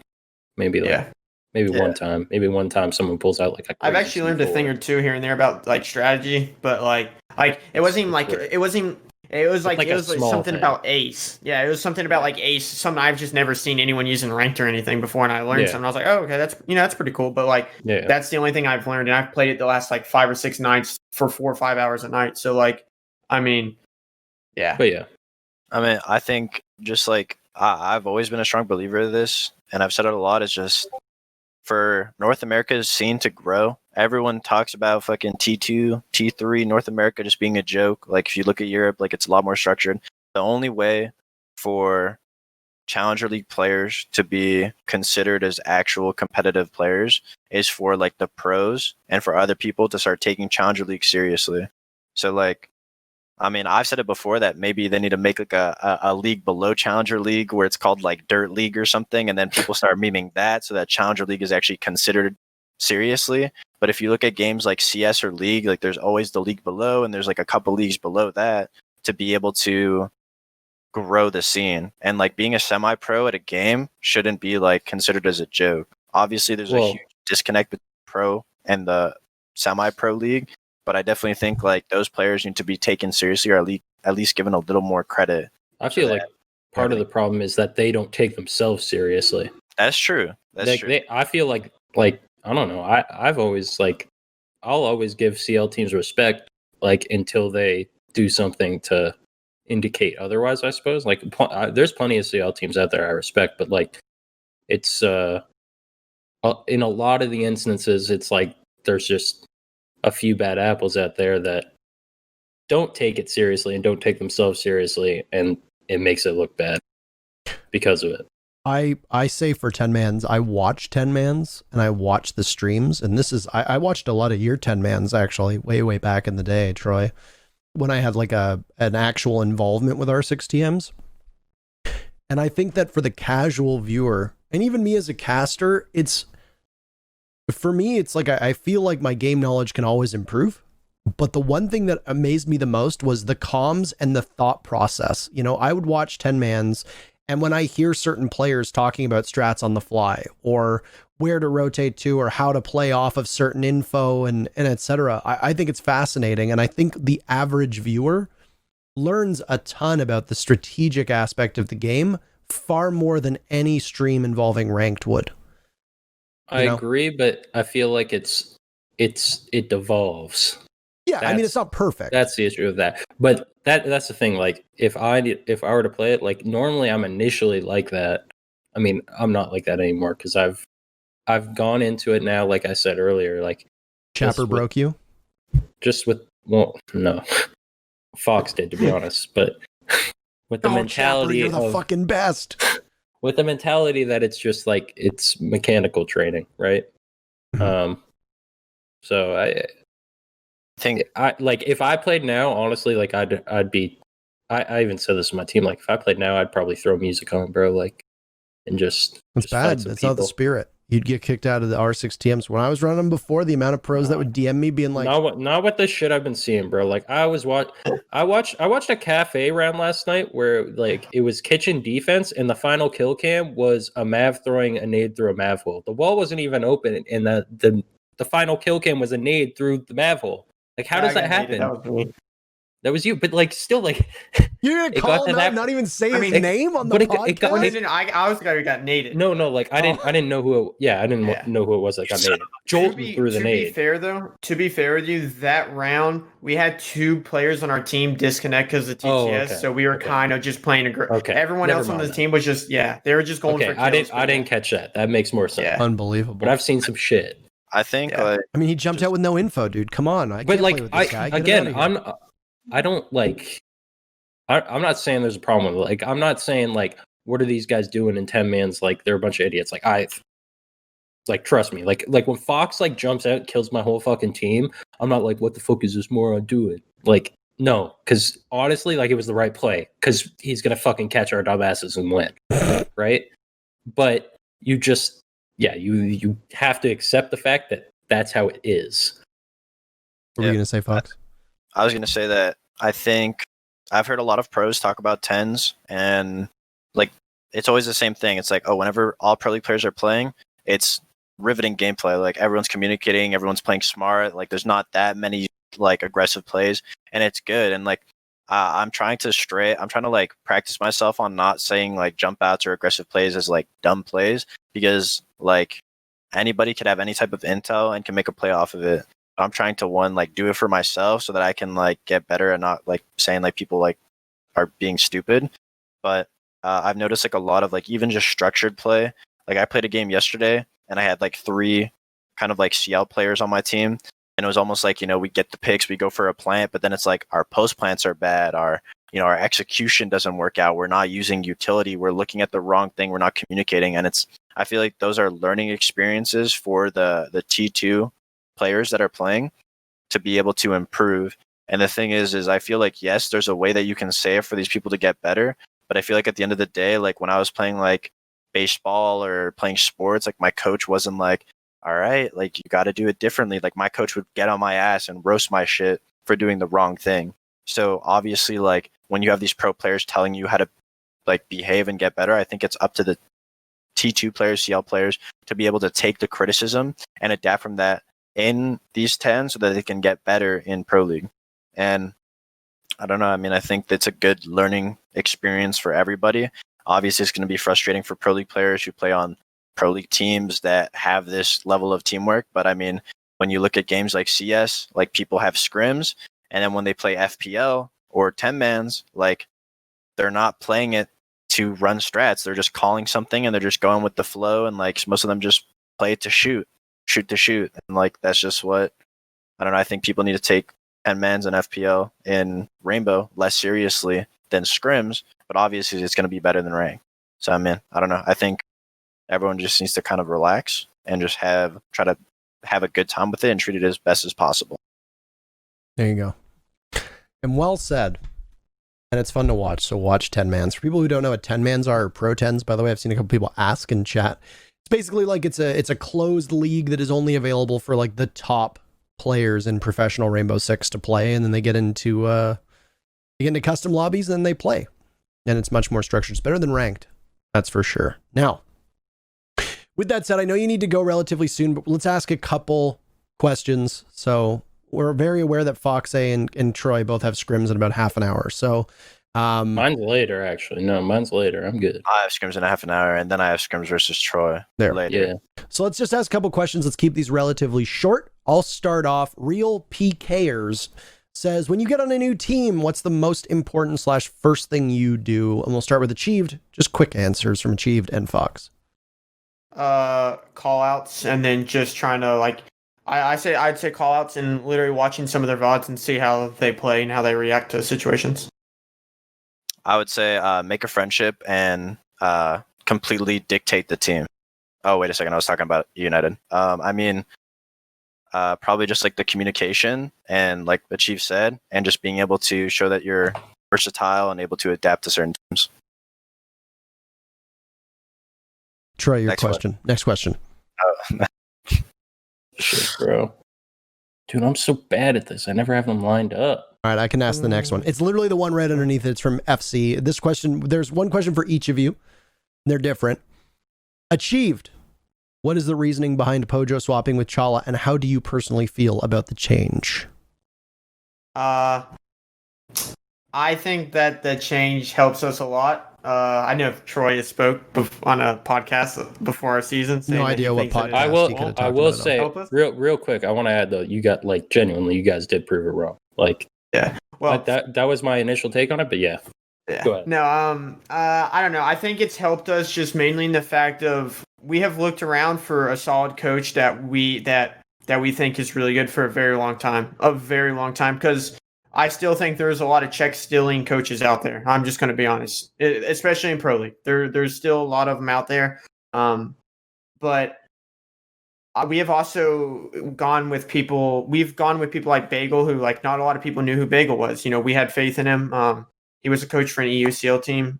We even went with him. We even looked at a lot of other people, and there just wasn't really anyone that we could find. And Pojo, because when we first picked Pojo up on this team, he was originally picked up for the coach role. Obviously, we put him in because we thought he was just as good as a player. But Pojo actually came to us and was like, we're having a very hard time finding a coach. Like, I think it would be easier to swap me to coach and let me coach y'all, and y'all find someone who can play the roles that I played. And when we picked up Chala, we had Chala on our hard breach. We've actually had a lot of changes this season than I think most teams have had. And I think that like we've played very well, all things considered. Like we've experimented with role changes. Like we've even tried me on the flex role, like and having other people on soft breach, but obviously it didn't work out. Like Gio's on Gio's like the secondary caller now. I've been the primary caller, but at the beginning of the season, our first like 2 games, Gio was the primary caller, but I've been the primary caller recently, and Chala's been on like the flank watch flex role, and Gio's on the hard support. But basically, like it was just hard for us to find like a coach that we thought was really good and that would actually help us and take us to the next level. And we already had experience with Pojo there, so we knew that it'd be like he'd be able to do it fine.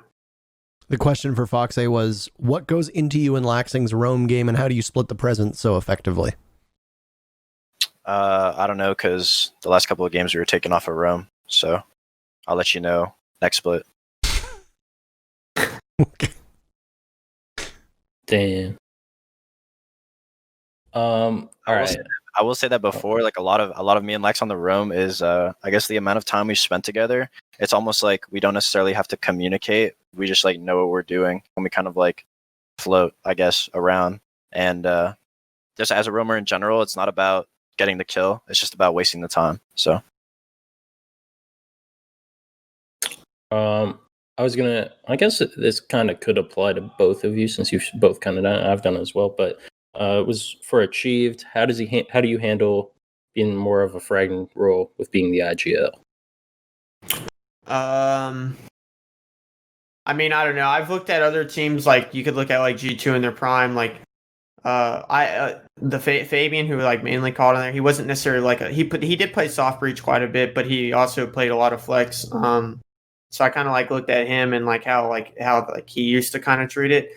But I don't know. I think it's fine. Because like I call the pre-round obviously, and I call like a lot of the adaptations even before I was IGL. Back when we had Pojo on IGL, I still then called a lot of adaptations. So I've always kind of been like the secondary caller on pretty much every team that I've been on. So it's not something that like super new to me. But like Gio calls the plant and everything, like when he can go for it and everything like that. But I'd say like overall we have a lot of vocal people on my team. Bolo is very vocal, Gio is vocal, Merc and Chala are also pretty vocal. So they like relay a lot of information, and I'm able to like call stuff off of that. So I don't really have a problem with information. Like people are pretty much relaying everything, and I don't know. I kind of like it on the soft breach because I can call like what holes are made, where people can be, what they need to watch out for when we can start going for plants and stuff. So I like it, but it's just kind of like different than everyone else uses on it. So yeah, like I liked it a lot when I was on EG. Like I liked that part of calling because we even tried me on hard breach then, but I don't know. I think it's dependent on the style of the team. Anyways, go ahead, Fox. Yeah, I would agree. I would say like as an entry, like if you like get traded first or whatever, you're able to IGL better from being dead. So you can see like almost everything. So I mean, if you're the first one dying, then that makes sense. But I think it's difficult to do when you're entering and you're successfully entering. You're getting in these positions. Like it's hard when you have to go for a play and worry about all the possible angles that you're entering into, and also coordinate your team from the back. But I think it's easier to be able to make plays off of what you're doing because you're able to essentially build a take around you and be able to execute it, call one to go. I think like a good dynamic on a team is if your hard breach, the planter, is able to have a good IGL split, and let's split between your entry, because you guys are able to both communicate from different lines. So if one's occupied, like if one's trying to get a wall and communicating to that, you have your entry being able to communicate. If your entry is going in for a play or taking a position, you have your back line hard breach support being able to communicate and call from the back. So I think like that's a good way to split. But yeah, I wouldn't necessarily like recommend having your IGL as your also primary entry, because sometimes it just gets too hectic for you to be able to call and entry.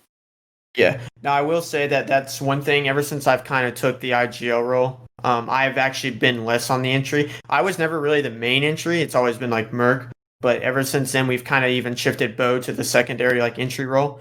And I'm kind of just like I'm helping drone in and stuff like that, and I'm calling stuff. But yeah, I definitely say like being entry on main, being like the IGL on the main entry is definitely tough, because like usually entries are known for being a little more quieter than usual because they're focusing on like gunfights and stuff like that, which is kind of understandable. But yeah. Okay, next question. This is a good one. This one comes from Keg. He says, FoxA and Achieved, you are both very young esports players. Do either of you see yourselves continuing in the esports industry as you get older? Are there any pressures on you to go back to a normal life once this is all over? I mean, if I didn't go into playing Rainbow, I would have literally tried to be pursuing like acting and like or modeling. So I mean, modeling. Like, I wouldn't necessarily like assume that I would go back to a normal life. So I like to do esports as long as possible. I'm only 20 now, so I feel like I could, if I keep performing and playing well, I feel like I got like a good another maybe like 5 years of Rainbow, assuming everything goes well. Obviously after that, I would like to, both me and Achieve are like trying to build our own brands. I think everyone in this call is like building their own brands, trying to do content as much as possible, trying to create something that is able to carry us. Maybe I know a lot of people based off of my like VOD review, a lot of people have wanted me to go into maybe like analysting full time or maybe like casting. So, maybe Parker, maybe you have another partner some way down the future, but I don't know. I think there's a lot of possibilities, maybe he could be a model. I really would like always like wanted to be able to, I guess, like work in like clothing or clothing creation for like some type of an org, and then maybe be able to do some type of, I don't know, modeling for that. I see Seth in chat saying him and I will be like the casting duo in 5 years. I think that would be a pretty entertaining broadcast. At that point, Super will be 63 years old. So I think there's a lot of possibilities, especially now with how esports is just growing and getting bigger, especially Rainbow. So, I think there's a lot of options out there. Oh, I also 100% creating a charity for mental illness in the near future. So that's something that I'm going to be trying to do. Damn, good for you. I really hope that Seth gets to cast LATAM winning before Parker. That's all I wanted to say. I definitely plan on like playing professionally as long as I can. I mean, you've seen it with other people in like other esports. You're able to play easily for quite a bit. But I think a lot of people like stop playing because as you get older, it's not like your reaction time is going down. I think more so people get their priorities. They have a wife, maybe they have a kid or here. They can't put as much time in as well as the young gunners. But I definitely plan on like playing professionally as long as I can, no matter what. That's my main goal. And then that's also why I stream a lot, because whenever all this is done, I would like to be like a streamer or some stuff. But whenever I was in CL, I was going to school for like computer science, and I was working a job too, all at the same time of NCL. Ever since then, I've kind of stopped, and I'm just focusing on my play and then like my content creation, because later on down the line, I'd like to be like a streamer, YouTuber, stuff like that. So. Troy, I want to give you the last question because we have to sign off and I don't want to hold FoxA. Dude, FoxA has to go eat and we know what they feed him. So you're all good. Feeding you guys. We got like what 20 more minutes. Well, I was trying to cut it so that you could eat or go get water or pee or whatever you wanted. We can ask a couple more questions then. There you go. Fine. Fox says it's okay. I guess I'll do this one. As long as you wrap before 2:25, we're good. T asks, who do you think are the top 5 in each region, and or who do you think are the top 10 in the world? Are you one of those teams? Why? And then what makes your team stand out? And what can make your team better? Top 5 in each region? Sheesh. I know our top 5 is obviously like Easy, TSM, SSG, OXG, Sonics. Top 5 in the other region? I know like APAC is like Fnatic, Wildcard, like C9, Noah Rengo, I think. What Giants? Giants is good too. Latin America obviously is like FaZe, NiP, Liquid. I think Team 1 is doing pretty good down over there. I don't know who the 5th would be. Europe, I think like G2, BDS right now. I think VP is pretty good. Rogue. A 5th over there. I don't know. I think there's a lot of good 4s everywhere. I think NA is probably one of the only regions that has like 5 or 6 teams. Maybe that's just because I paid more attention to NA than any. Yeah. I mean, I don't really know too much about other regions. I mean, I haven't got a chance to watch the APAC major or even the Brazilian major because the BR major was before we played, so we were obviously prepping a lot. I have caught some of the the EU major, so I mean, definitely have like G2, Rogue, BDS, I don't know. I think that kind of shook things up too. I don't know. It's kind of hard. I definitely feel like like Fox said, has quite a few teams. Like they have a lot more, like we have like 5 like really strong teams, and other regions, I think have like 3, 4. But in terms of like standings in the world, I honestly think that the top 5 teams in NA would be like probably like top at least like 10 in the world, maybe even 8, to be fair with you. Because I don't know. That's just my personal opinion on it. I think that NA is really good. Not only does NA have the structure, I think NA also has the aim and the talent to beat a lot of other regions too. So this is a good one, and this actually ties into what Fox had just said. This is from Madman. Says, how has the impact of the world affected you mentally and physically? That's a good question. I'd say, especially being inside a lot more, I think one, it gives a lot more free time to be able to take up hobbies. Obviously, like we all game for a majority of the day, but the thing is with all this time and not being able to go out, at least a lot of people know from like our point of view, like we used to go out to like eat or go out to like just like be outside. Like a lot of people make jokes that we go out shopping all the time. Who makes those jokes? We do. I've never made that joke. Of course not. But it's just like being able to stay active and stay healthy. We've been going to, at least me personally, I've been going to the gym a lot more.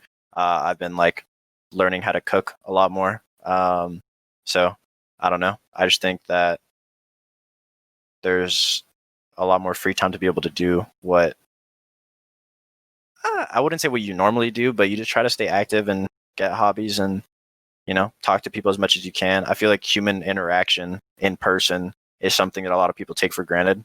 And like, I know there's a lot of like introverts that don't like going outside in general, but I think just being able to talk to someone, even if it's like a family member, anybody in the house, is definitely good for just your mental health to stay, active and stay social, I guess, to who you can be. Achieved. I mean, it hasn't really affected like my lifestyle much, I guess, because we're kind of all like gamers, I guess. I play the game a lot, so I've never been the guy to like go out and like party or do a lot of like other things. But I mean, I guess having the freedom though, I think is where like it hurts like me or like most people, of just being able to have the freedom to go out and like eat with your buddies or go spend time with the family or go to like the beach or amusement park. I mean, all that kind of like, I guess the freedom isn't there to do that anymore. So like, even though I didn't do it a lot before, I just don't have the freedom. So like, if I wanted to do it, like nowadays I can't, but I think with everything else going on, it's definitely had like a pretty big impact. So yeah. You have a question, Mr. Troy? Yeah. Both players, how do your friends and family back home feel about your career in esports? And can you continue on from that? What are your friends back home from high school / college doing while you're both top level players? All my friends are having wives and kids, and I'm sitting here playing Rainbow for 12 hours a day. Man, So, how? I don't know. Aren't you like? I'm about to turn 23. So I'm getting up there. I'm getting up there. So Holy shit. yeah, I'm turning 23. I ain't young. But I mean, I don't know. I mean, I think everyone goes through it. Like I mean, some people don't, but obviously, like a lot of people, when you're first starting out, like aren't very supportive. But like obviously, like nowadays, like I know, like my family now is very proud, and so are my friends. They like brag about me all the time. But like, I mean, so they're all really supportive. But yeah, Yeah. I'd say I actually don't necessarily speak to a lot of my like friends back home besides like a couple of them, and all of them like are either in like college or working like full time. And it's just like it's like a different dynamic, I guess, because when I go back, like we scrim at least on the East Coast. When I go back home, we scrim at night. So like either late at night or like during the day, I'm always trying to hang out with them or do something whenever I visit home. And they're like all like, oh, like we have like normal lives, like we're either in school or at work. So it's like weird and like difficult to maintain friendships with like people who aren't in the esports scene. But I mean, a lot of them like will like brag about me or like talk about how like supportive they are for me to me. And obviously like my family is very supportive of it. My sister is actually like just starting to like get into gaming, so like she has like a couple friends who like she like brags about me too, or like always tells them that like what I do, and like I get like all these people like always trying to meet me or like get to know me, and it's like it's cute. So I'm trying to teach her how to like show her the ropes of things. But yeah, I mean, I think my family right now is like obviously my family back at home, but like the people I team with and like the friends I've made through esports. So I don't necessarily think that I don't think I have that many like connections back at home that I necessarily have to worry about. So all right, let's do a question each for the remainder. Also, semi-breaking news, tweeted very recently. Alex Remy announcing that he is done working at Ubisoft entirely. He was the former lead developer / head / brand director. Hard pressed to find somebody who you can credit most of this game's success for. There are a few people that I have ever worked with in any industry ever that I have more respect for than Alex Remy. For those people that interacted with him, they can probably say the same. He stepped off of Rainbow Six quite a while ago. I want to say last year, like around summer of last year. Might actually be a year.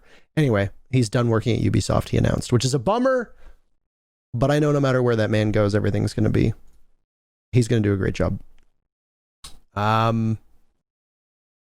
Here's a question that I've seen asked a couple times about orgs, and I'm going to kind of twist this question because it's one I wanted to answer. You were with Accelerate, which is a smaller org achieved. Now you're with one of the biggest orgs in the world with TSM. Fox, you went from being with a smattering of small orgs to one of the biggest orgs in the world in Cloud9, now back to a smaller org in what was Rec and now with Oxygen. What do you find for both of you the differences are? Do you have more day-to-day responsibilities? Is there more of a pressure to succeed with these, etc.? You can go ahead, Fox. I'd say I feel like a lot of the smaller orgs that I've been with, they're actually very kind and loving, and they try to work with us as much as possible. Like I said, Beast Coast, even though we like just signed with a contract with them, they were generous enough to pass us over to Cloud9. Rec was very generous, always tried to work with us on contracts, anything needed. And OXG now has been pretty understanding and nice to work with, just starting out to get things with them. It's not we don't necessarily have to worry about anything. So it's been good. It feels like very like homey, I guess. It feels like home. Although with like being on a big org like Cloud9, I feel like we absolutely didn't have to worry about like anything. Also having like our manager Tifa on C9 was probably like the best thing we could have had. I think having a manager is just like that works with the org like through you is actually like really. I thought it was good, especially if you have a good connection, good bond with them. I absolutely love Tifa, so she did like everything she could for us. Working with C9 was, I guess, like a different environment, just because I feel like the content ideas were a lot more. There's a lot more demand for content. Obviously, there's a lot more demand for like promotion, which I like doing. And it was just like being able to represent a like name that you kind of grew up watching. Like, you know, I grew up watching CS and League and like seeing a C9 and everywhere. So it was like nice being able to work with some of these guys, some of the League of Legends guys, and some of the people within the org, being able to kind of represent what I've grew up watching. So it was nice. And I think like obviously an org like C9, you know, picks up a team. They got their reasons for picking up their team. They try to market the team as best as they can off of those reasons. So obviously, like, you know, you're there for a reason. With smaller orgs like OXG, Rec, you're also there for a reason, but you're there to kind of like, I guess, grow with them. Whereas like C9 has already grown, and C9 is trying, or a big org is trying to like, you know, focus on growing you and your brand, being able to like work with you. Whereas like the smaller orgs, you know, there's a lot more room, I guess, to mess around, and a lot more room for you know, you're just trying to like make things work. You want to be able to find something that people like doing. So there's a lot of like things you can try and avenues you can go. So so I've been a part of a lot of like really small orgs. TSM was the only big org that I've ever been a part of. I've been a part of like Vertical Gaming, Accelerate, stuff like that. I will say that like when you are a part of a smaller org, we always talk to the owner of the org. We never had a manager.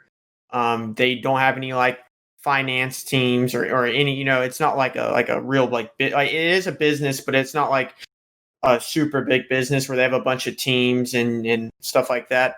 I will say though that whenever we joined TSM, I did not think that I didn't think that we would have the same like love and care that we did back when we were on like smaller orgs, you know, because like we were like their only team, and we talked right to the owner.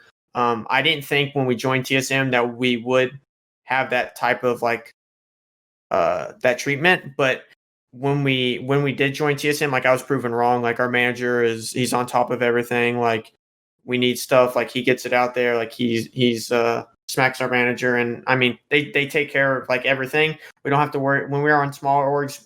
We had to worry about signing up for tournaments because we had to do it all. We had to worry about signing up for tournaments, like flights, and we had to do all that. But when you're under like the big orgs, like you don't have to worry about that. I'd say the only downside of like a bigger org is like maybe like I said, there's a lot. They have like a lot more teams, so like they're more business oriented. So whenever you're doing stuff like, you know what I mean, it's just like a big business basically compared to like a small one. You have to go through they have to go through several like people to make sure stuff is okay, stuff like that. But I don't know. I love it on TSM. I wouldn't want to be like part of like any other org, but I don't know. TSM's awesome, and I didn't expect it to be like as caring and loving as like it would be on like a lot of smaller orgs, but it is. All right, Mr. Jar. Oh, I gotta ask another one. Fuck. You ask the last question, and then FoxA has to go because we have three. You have 3 minutes. I got 7 minutes.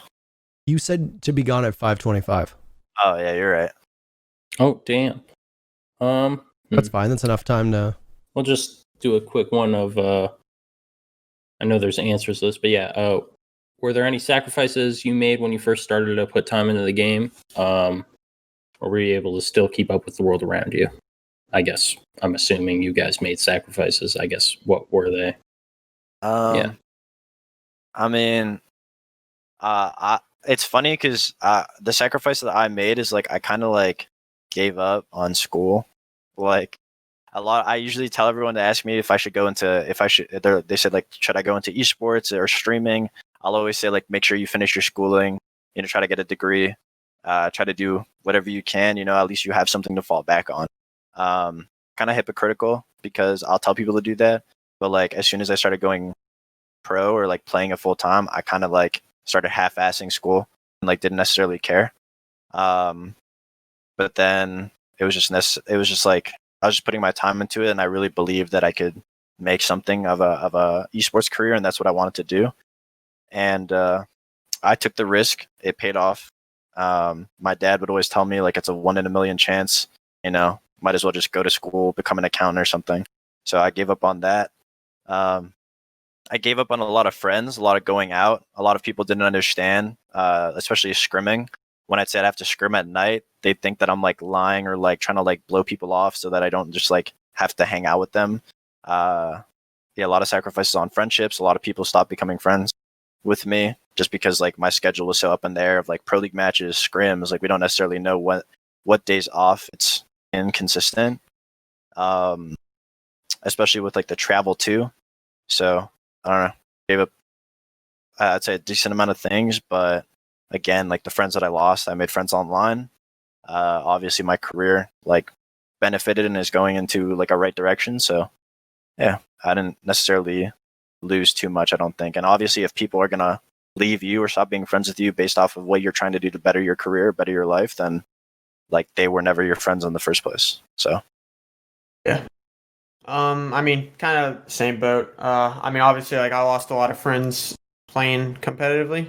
Especially during CL. Like I said, when I played CL, I went to school and I also worked and I played CL and I played a bunch. So like those nights, I was literally only sleeping like 4 hours a night and stuff like that. But like, obviously, which isn't healthy. But like, I stopped hanging out with a lot of my buddies. Like, I had a group of people that I was with, and now I only have like two or three like IRL friends that are still like where I am that I like talk to like regularly, I guess you could say. So you definitely give up like a lot of like friends and stuff, but I mean, it's worth it. So, but obviously, like if I have to give like any input to like any Challenger League player out there or anything, like don't put it all into esports. I think you should definitely go to school, work until maybe you get a pro league, then take some time off. Like just because it's very hard to make it, and I mean, if it doesn't happen, you don't want to be like 23, 24, 25 and not have like any school or any work experience. So definitely like it's definitely good to like do other things rather than play. So I mean, but yeah. This is something that hits especially close to home for me because I was lost for many years and I didn't really know what I wanted to do after I finished in politics. I took a couple years to try and realign where I was at. And I mean, I'm much older than most of the people in this scene. I dropped out of my, university program and basically quit my career, or what was going to be my career, when I was 24. And it's kind of a bummer that, I mean, this didn't really exist because it's like I'm 30 now and undergoing this, and it's great to travel and all that jazz, but you've still got the tug for me, and the pull for me is, well, you're 30, like you're not getting any younger. Whereas, some of you, Fox is 20 years old, for crying out loud. Like, and the thing that really hit me was when Zig retired in Brazil. He's like, I'm a family man now. Like, I've got a wife. He's like, I got to think about that. He goes, if only I were 10 years younger. And that really resonated with me.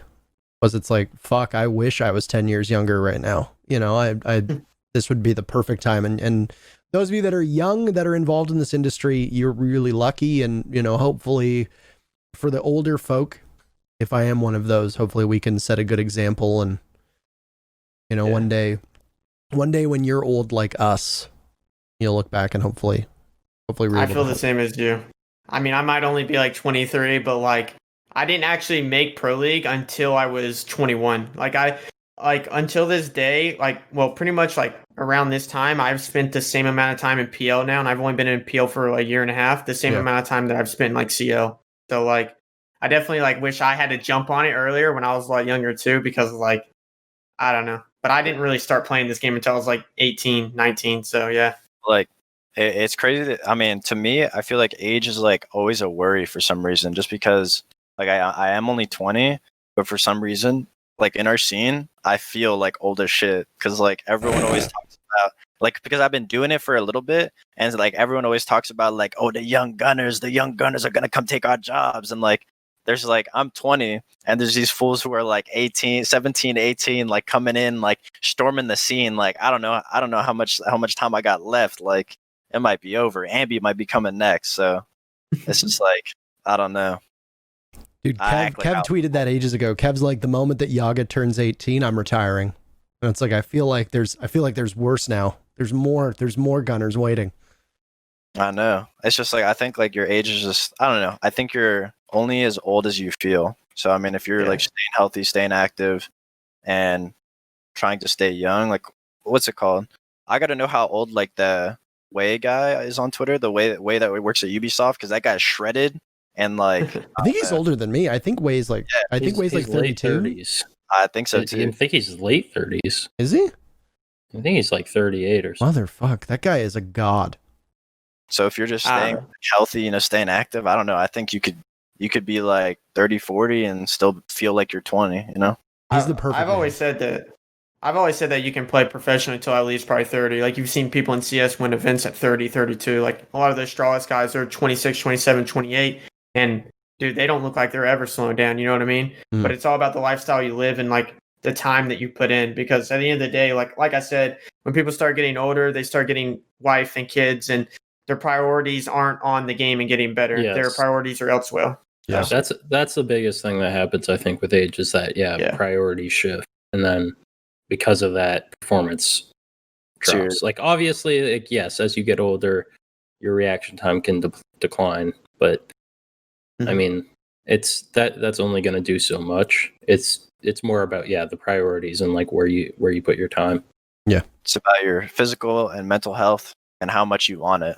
Like if you have that drive, you could go. I don't know. I feel like that drive could like you could be like as old as you want. If you got that drive to do it, you'll find a way. Yeah, like I shoot like a 50-year-old man, but like I want it. I think that's a good way to end it. He calls like he's 15 though, huh? Yeah. So that is time. It is perfectly 5:30, and we don't want to keep 2:30, I guess, for FoxA. We don't want to keep him from his scrims. Gentlemen, I really appreciate both of you taking time out of your busy schedules to join us. I enjoyed the conversation very much. Where can we find you? Where can the good people watching, for those that are on YouTube, the links will be down below, but for the audio crew that won't have access to links, if they want to follow you, what platforms and where? You can go first, Matt.